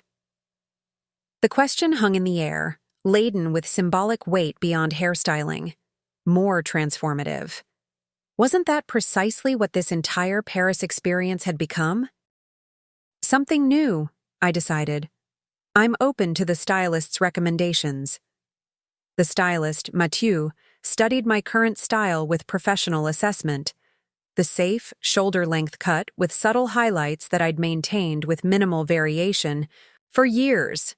"You have excellent bone structure," he observed. "We could create something with more movement, more personality, something that frames your face more deliberately," he demonstrated with his hands, suggesting a shorter cut with layers that would enhance rather than minimize my natural texture. "I trust your judgment," I said, surrendering to the experience with unexpected ease. For the next hour, I watched my reflection transform as Mathieu worked with confident precision. The result was undeniably more dramatic than anything I'd have chosen previously, shorter, more textured, requiring confidence to carry rather than designed to fade into appropriate background status. "It's perfect," I said when he finished, genuinely pleased with the sophisticated but distinctive style. "It suits you," he agreed. "Some women hide behind their hair. You were doing that before. Now your face is the focus, as it should be." The observation felt strangely personal coming from a stranger, yet entirely accurate.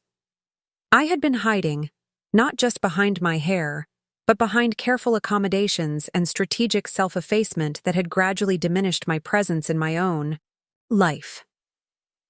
Back at the hotel, I had just enough time for a leisurely bath before preparing for the evening. The new dress complemented my transformed hairstyle perfectly, creating a cohesive impression of someone who made deliberate aesthetic choices rather than following safe conventions. James was waiting in the lobby at precisely 7, his business, attire exchanged for evening clothes that somehow managed to be impeccable without seeming rigid. His expression when he saw me contained genuine appreciation without objectification, recognition of intentional change rather than mere appearance. "You look wonderful," he said simply. "Thank you." I touched my hair self-consciously. I decided some changes were overdue. "The external catching up with the internal," he observed with unexpected insight. "It suits you perfectly." Philippe's home turned out to be a remarkable apartment near the top of Montmartre, with expansive views of Paris spreading below its wraparound terrace. Inside, museum-quality lighting illuminated artwork displayed with curatorial precision. Throughout the space, "James, Claire." Philippe greeted us warmly as we entered. Perfect timing. I was just about to begin informal tours of the collection for interested guests. The gathering included perhaps 30 people, an eclectic mix of art world figures, museum benefactors, and cultural intellectuals. Unlike the tech industry events I'd attended with Tyler, where strategic networking dictated all interactions, these conversations flowed naturally based on shared interests and genuine curiosity. Felipe guided small groups through his collection, providing context about each piece's provenance and significance. When we reached a particularly striking modernist painting, he turned to me directly. "Claire, you mentioned interest in female artists during our Louvre tour. This Remedios Varo was acquired from her estate through a connection with my grandmother, who knew her in Mexico City." The personal history enriched my appreciation of the surrealist work, a dreamlike scene of transformation depicted through architectural and astronomical symbols. Her work explores feminine agency within constraining structures, I observed. The academic knowledge from my art history studies surfacing naturally. Using architectural metaphors to represent psychological spaces. Philippe nodded appreciatively. Precisely. She viewed creativity as a form of liberation from social constraints. Throughout the evening, he continued drawing me into discussions about various pieces, genuinely interested in my perspective, rather than merely being polite to his friend's companion. The experience of having my knowledge valued in this context stood in stark contrast to the careful self-diminishment I'd practiced at Tyler's business functions. Your art history background is wasted on corporate design work, Philippe commented during a quiet moment on the terrace, where we'd stepped for fresh air. Have you considered returning to the field professionally? The direct question about my career ambitions from someone who barely knew me felt both intrusive and refreshing. Recently, yes, I admitted, though the path isn't entirely clear yet. The Louvre has an International Associates program, he offered casually.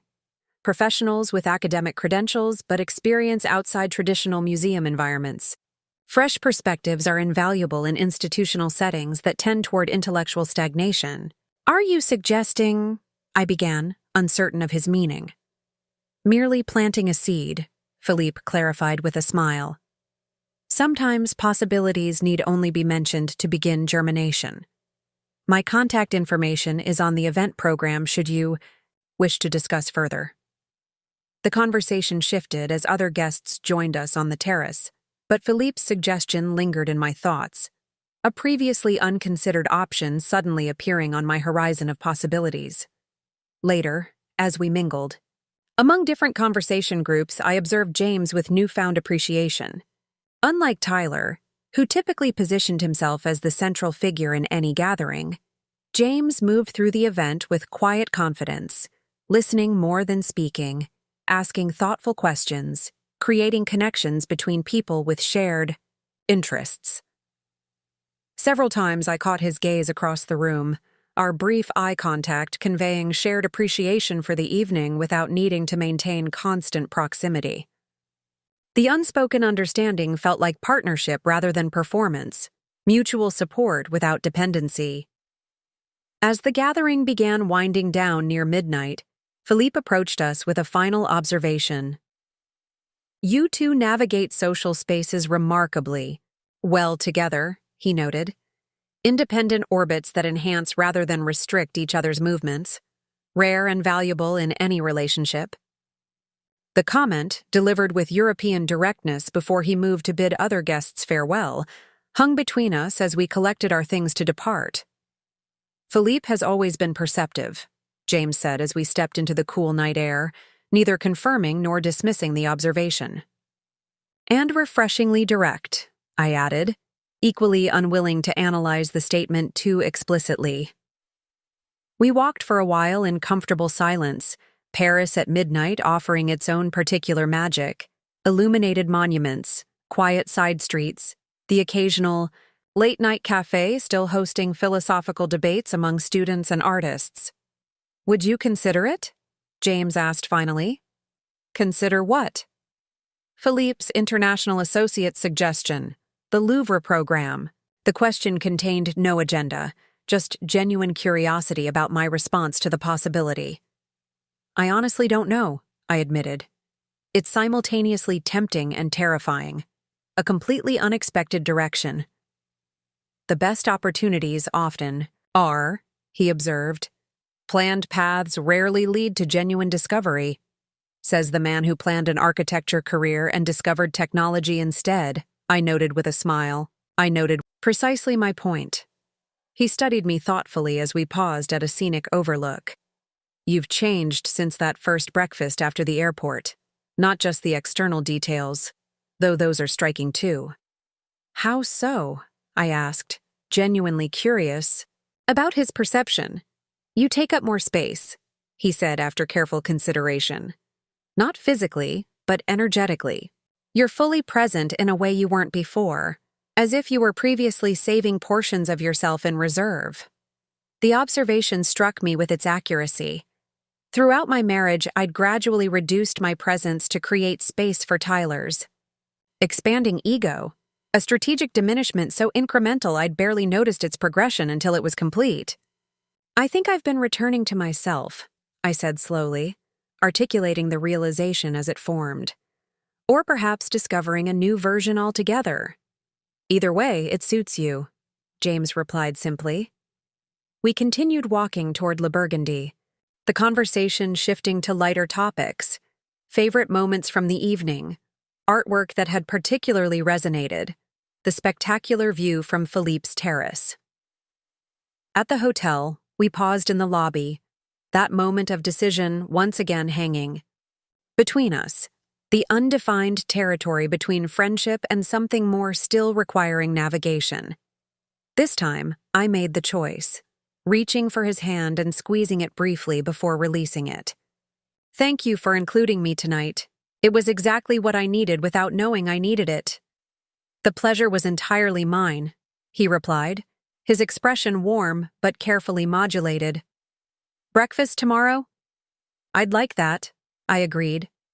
In my room, I carefully hung the new dress and placed the silver cuff in my jewelry case, tangible reminders of choices made entirely for myself, rather than to meet external expectations. The woman in the bathroom mirror, with her confident new hairstyle and direct gaze, looked simultaneously familiar and foreign, like reconnecting with a friend after long absence. Who are you becoming? I wrote in my journal before sleep. And what do you actually want in this next chapter? The questions remained unanswered, but for the first time in years, the uncertainty felt like opportunity rather than insufficiency. Open space for authentic emergence rather than failure to meet predetermined expectations. 3 days remained before my scheduled return to Seattle. 3 days to continue this Parisian exploration of self-discovery before confronting the practical realities waiting at home. Whatever decisions lay ahead, about my career, about the divorce proceedings, about James, about all of it, would emerge from this strengthened sense of self rather than from external definitions or expectations. Tyler's abandonment had initially seemed like the end of something vital. Increasingly, it felt like the necessary catalyst for something essential to begin. The email from Philippe Mercier arrived as I was packing for tomorrow's return to Seattle. Further to our conversation, he wrote, I've taken the liberty of arranging an introduction with Martine Dubois, Director of International Programs at the Louvre. She would be pleased to discuss potential opportunities with someone of your background. Her schedule permits a meeting tomorrow at 10 a.m. if you're available before your departure. I stared at the screen, heart racing.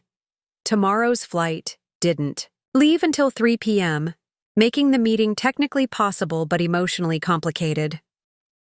Was I ready to explore professional possibilities while my personal life remained in such flux? My phone rang. Rebecca, my closest friend in Seattle, returning the brief update message I'd sent yesterday. Claire Reynolds? What in the actual hell? She began without preamble. You disappear to Paris after Tyler abandons you, then send me a 2-sentence text like you've just gone for coffee? I need details. All of them. Now. Her familiar directness made me laugh despite the circumstances. It's a long story. Then start talking. I've got wine and nowhere to be. For the next hour, I gave her the unabridged version.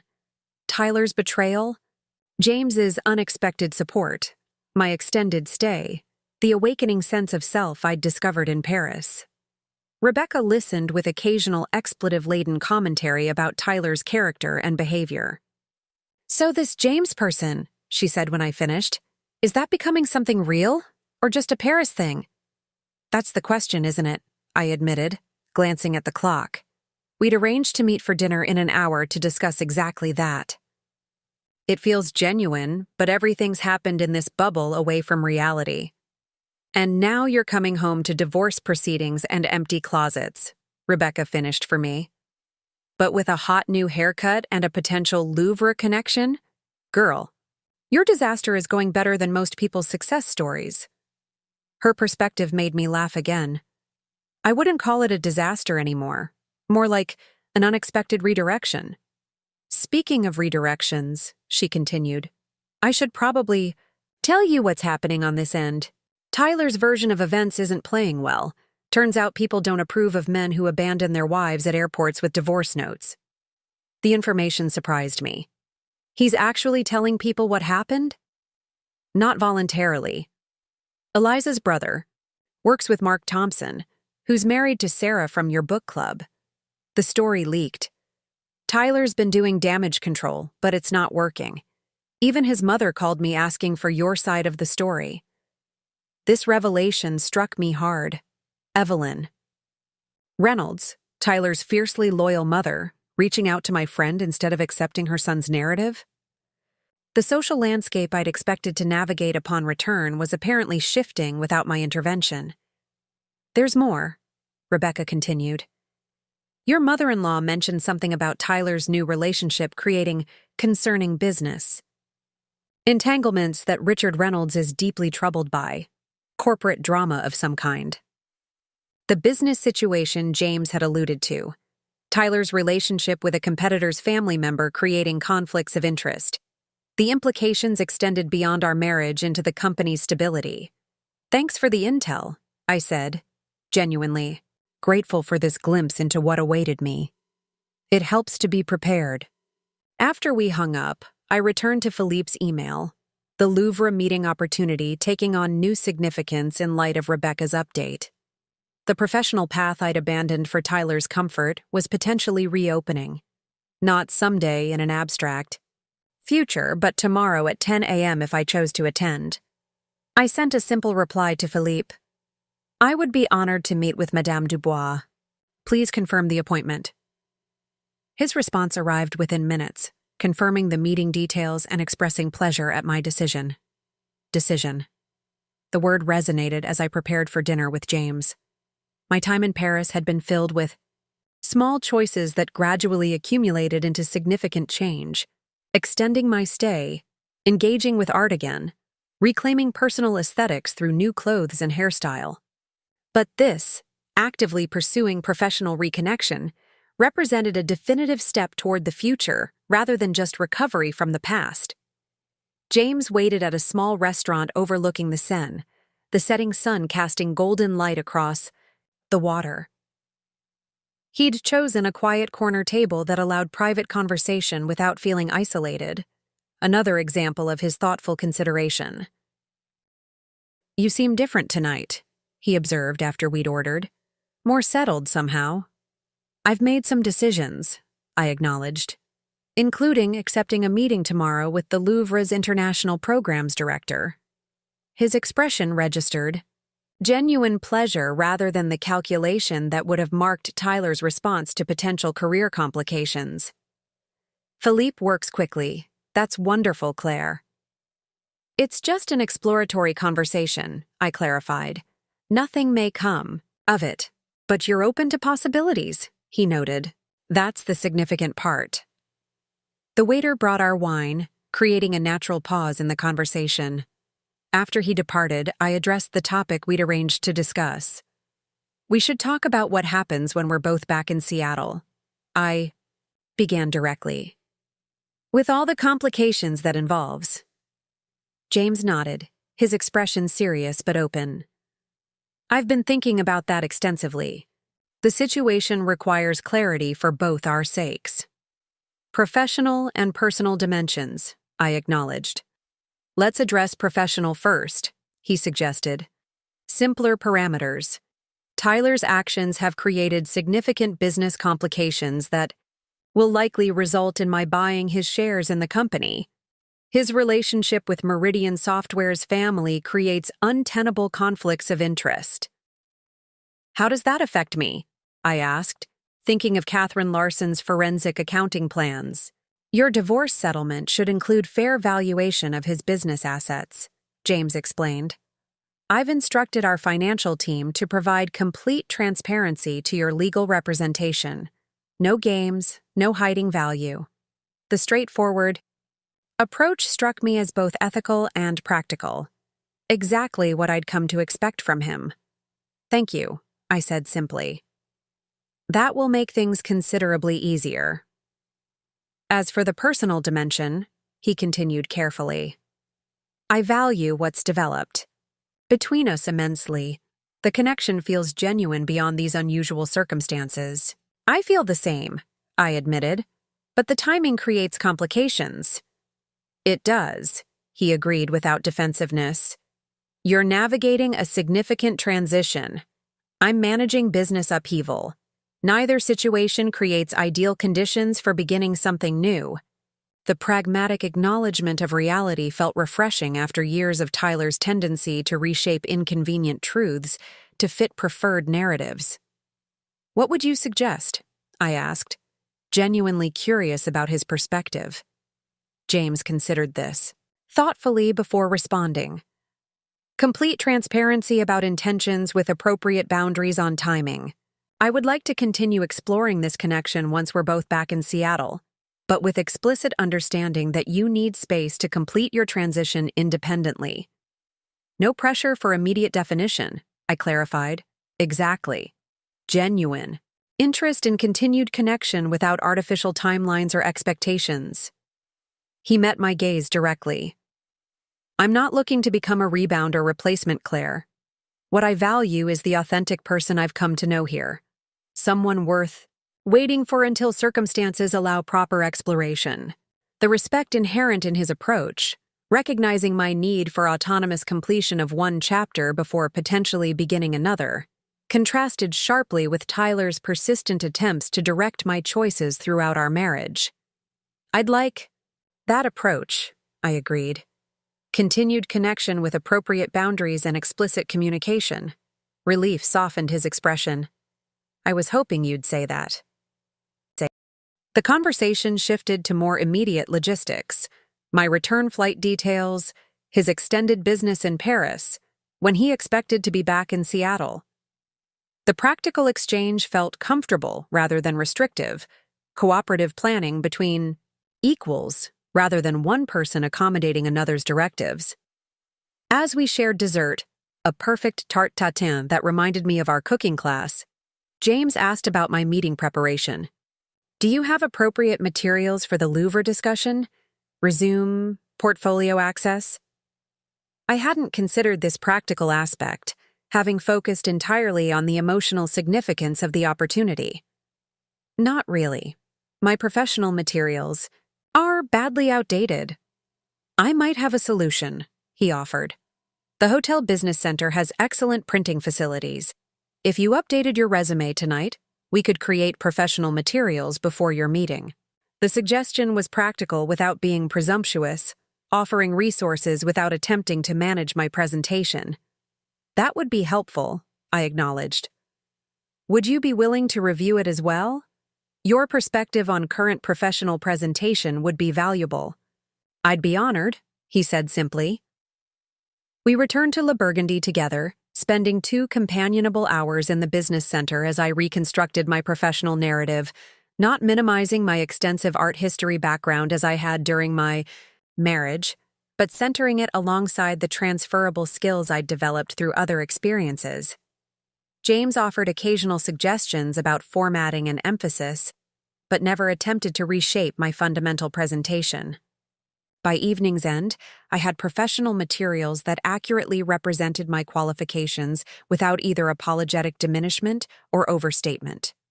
Perfect, he declared as we reviewed the final version. Authentically, you without unnecessary modifiers.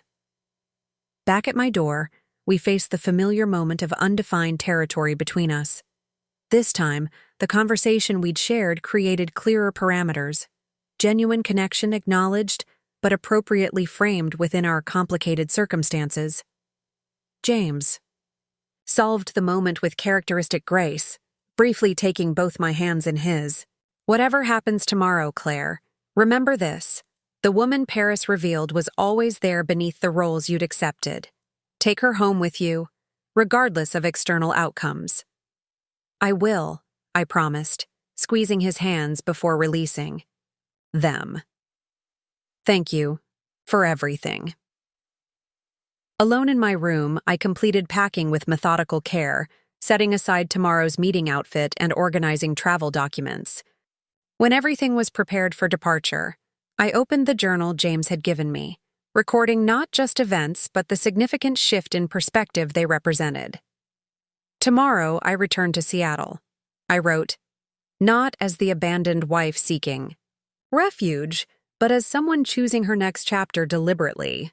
The unexpected gift of Tyler's betrayal was the space it created for authentic reconsideration of everything I thought was settled.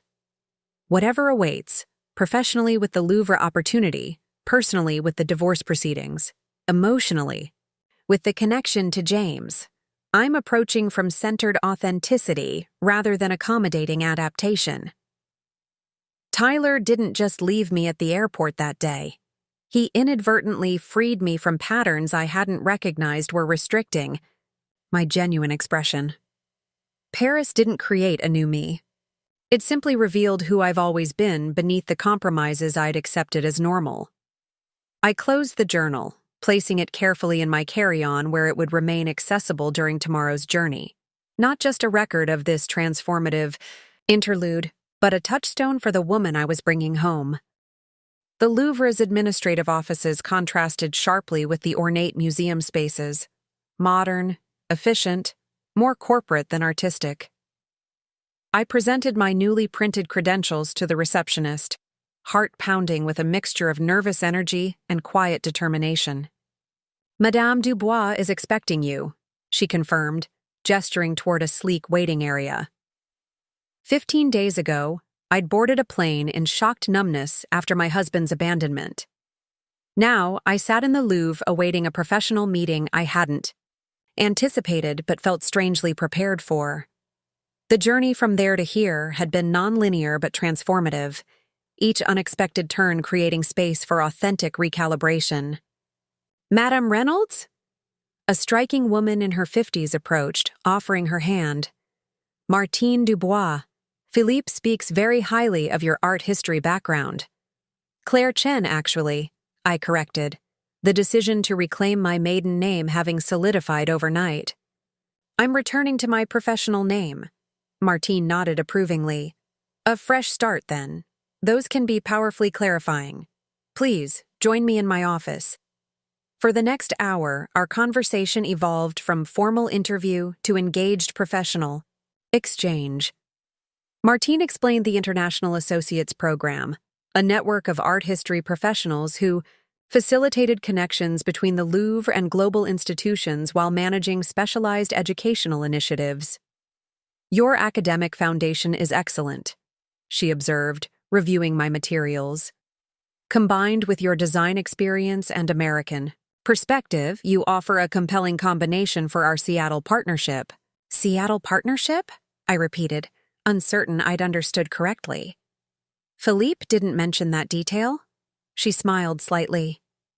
The Louvre is establishing satellite educational relationships with select American museums.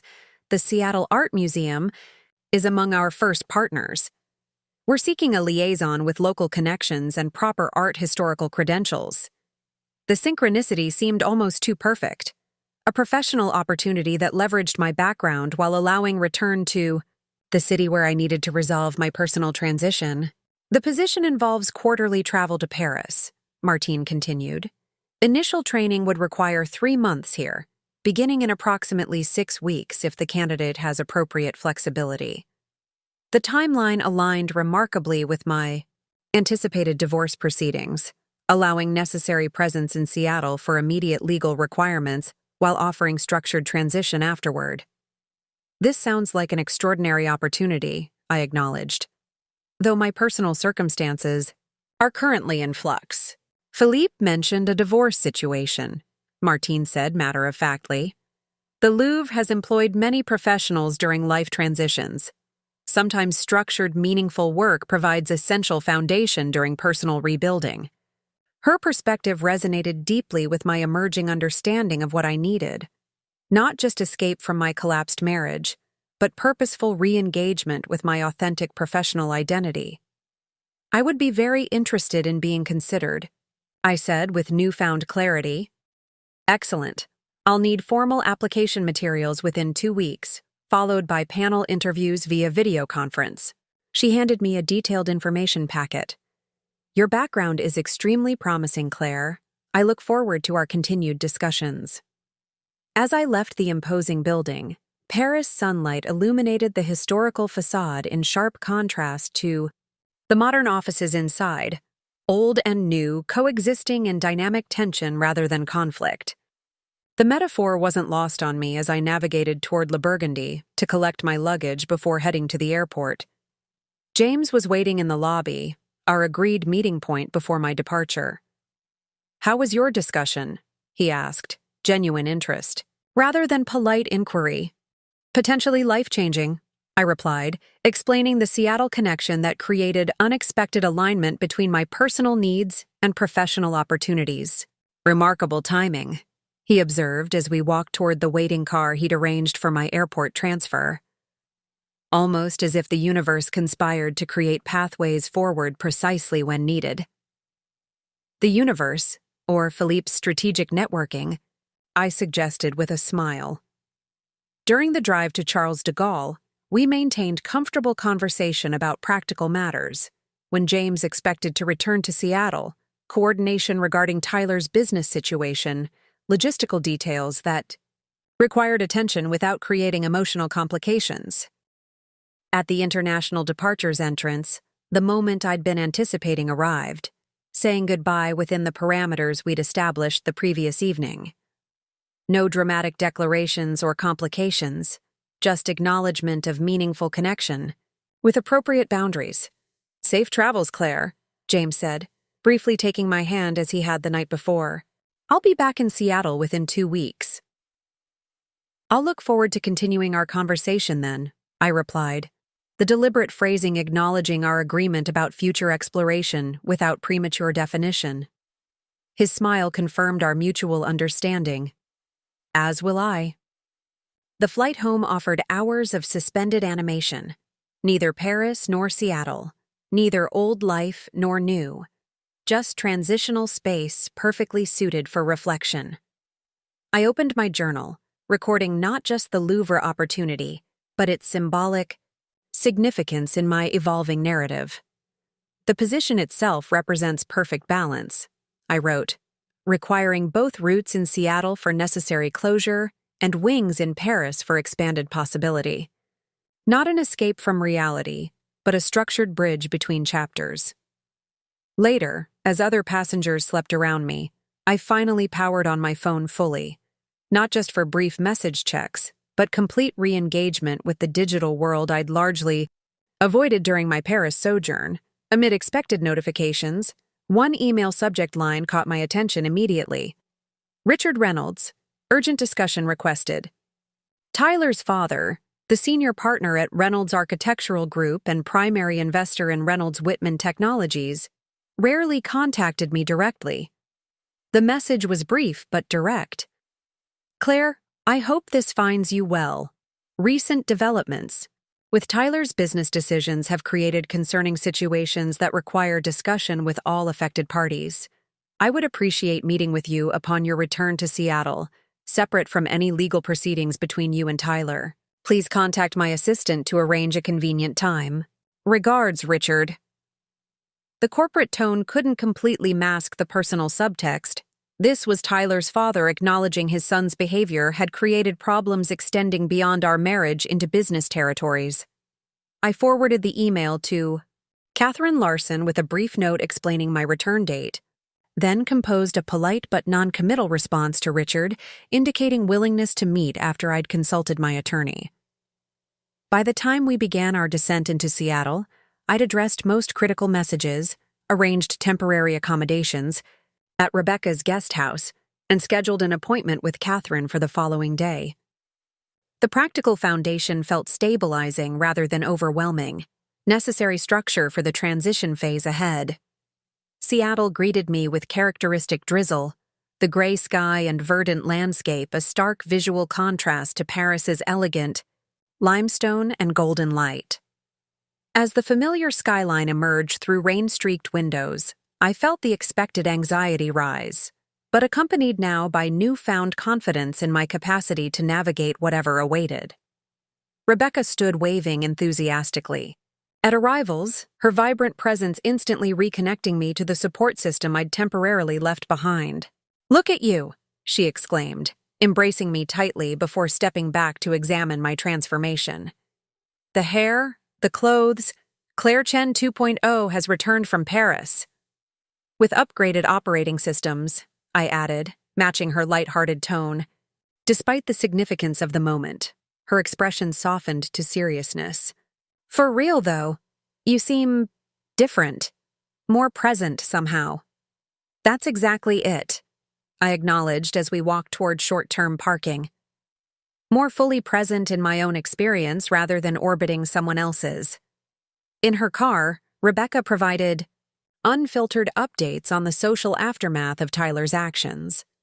The barely concealed corporate crisis at Reynolds Whitman Technologies, the awkward position of mutual friends, the surprisingly supportive response from Tyler's mother.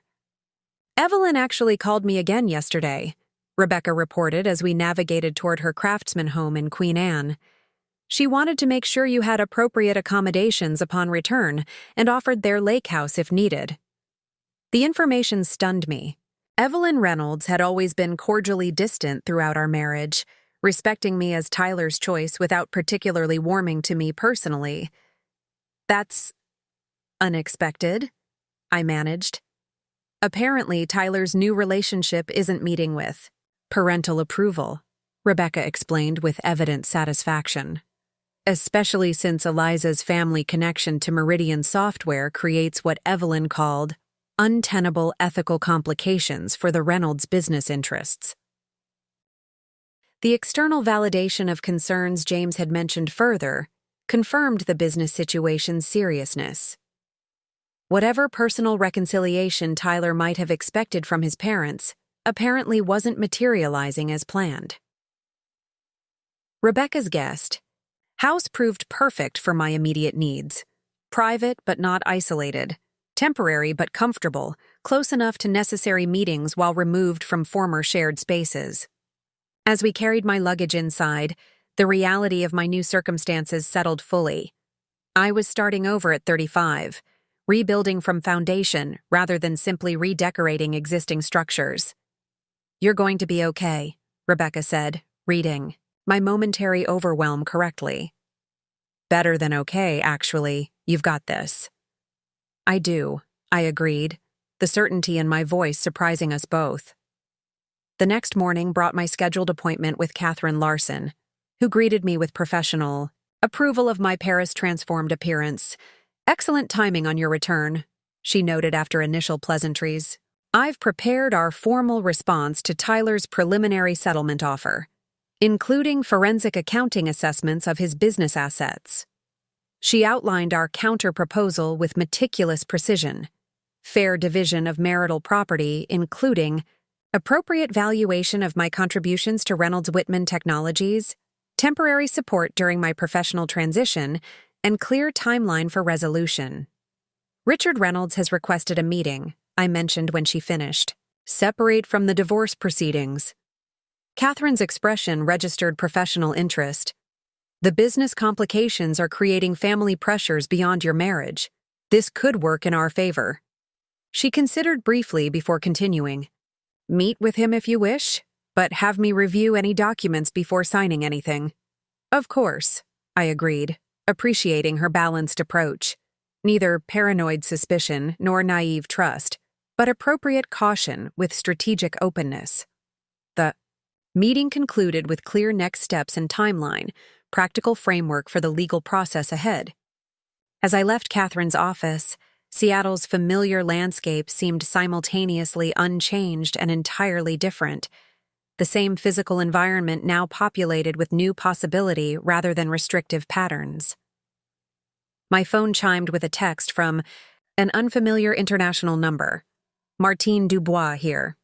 Our Seattle partners expressed immediate interest in your background. Could we advance the interview timeline? Video conference possible this week? The accelerated opportunity created both excitement and practical complications. Professional momentum during personal transition required careful balance rather than impulsive response. I'm available Thursday afternoon Seattle time. I replied after consulting my calendar. Would appreciate detailed position overview before then. Her immediate confirmation arrived with attached documents outlining the role's specific responsibilities, compensation structure, and development pathway. The position exceeded my expectations. Substantive art historical engagement combined with educational leadership and international collaboration. 3 days later, following intensive preparation and document review with a trusted former professor, I completed the panel interview with the Louvre's international team and their Seattle Museum partners. The discussion flowed naturally from my academic background to applied experience, each question allowing authentic representation of my capabilities, without either self-diminishment or overstatement. The gallery lights cast a warm glow over the exhibition space, highlighting the 11 ceramic installations arranged throughout the room. 9 months of residency work culminated in this moment, the opening night of Emergent Forms, featuring the spring cohort of the Boston Museum of Art's Mid-Career Artist Program. My installation, titled Excavation Series, occupied the north wall, 7 vessels of increasing complexity documenting my technical and artistic evolution. Nervous? Asked May, a fellow resident whose intricate porcelain sculptures had become familiar companions during our shared studio time. Terrified, I admitted, adjusting the placement card beside my artist statement. I haven't been publicly evaluated since law school mock trials. Different stakes, May observed with characteristic directness. Fail a mock trial, you get a bad grade. Create vulnerable art, you risk your soul. Much worse. Her deadpan delivery surprised a laugh from me, releasing some of the tension that had been building since morning. The exhibition represented my first official re-entry into the artistic world I'd abandoned for marriage, not as a hobbyist experimenting in a basement studio, but as a serious practitioner with institutional backing. Daniel Weiss appeared, immaculate, in a charcoal suit that emphasized his curator's authority while allowing the artists to remain the evening's focus. 30 minutes until doors open, he announced to our gathered cohort. Final adjustments now, then please proceed to the reception. Area to greet guests. I made one last inspection of my installation, though nothing required correction. The 7 vessels, arranged chronologically from my earliest residency work to the most recent piece completed just 2 weeks ago, told a story of technical recovery and artistic discovery. Each piece incorporated elements excavated from my past work, fragments of abandoned projects literally integrated into new forms. The concept had emerged organically during my first month in the residency program. While unpacking materials in my assigned studio, I'd discovered a box of ceramic shards, remnants of pieces broken during my hasty studio clearance when James and I moved from our Cambridge apartment to the Marlborough Street brownstone years ago. Rather than discard these fragments, I'd incorporated them into my new work, embedding them in clay walls or featuring them as deliberate design elements.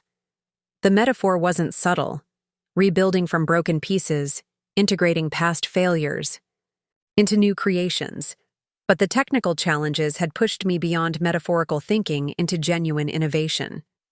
The most recent piece, a sculptural vessel standing nearly 3 feet tall, incorporated dozens of fragments suspended in translucent porcelain walls, illuminated from within by a small programmable LED system.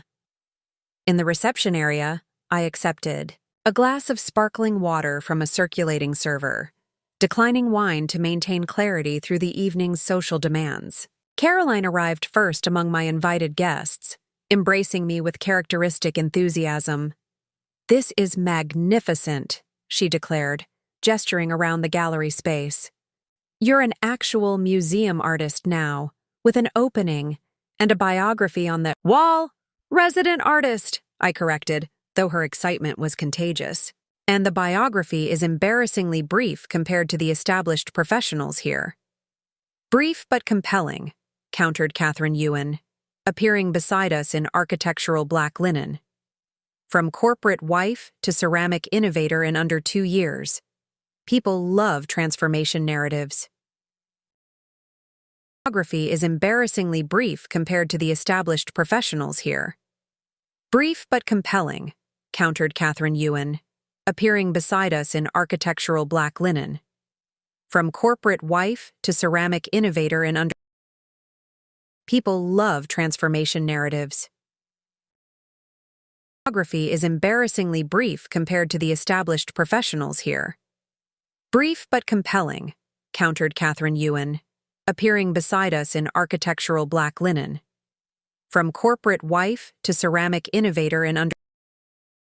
People love transformation narratives.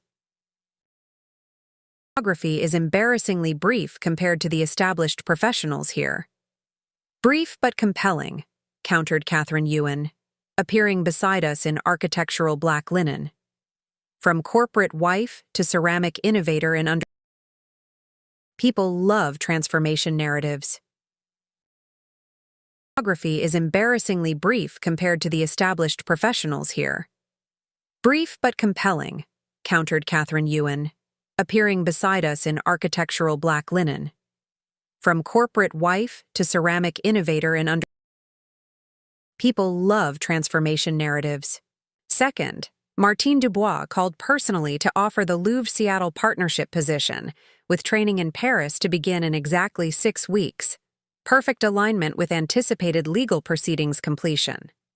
Third, James returned from extended European business travel, suggesting dinner to continue our conversation about potential connection beyond professional association.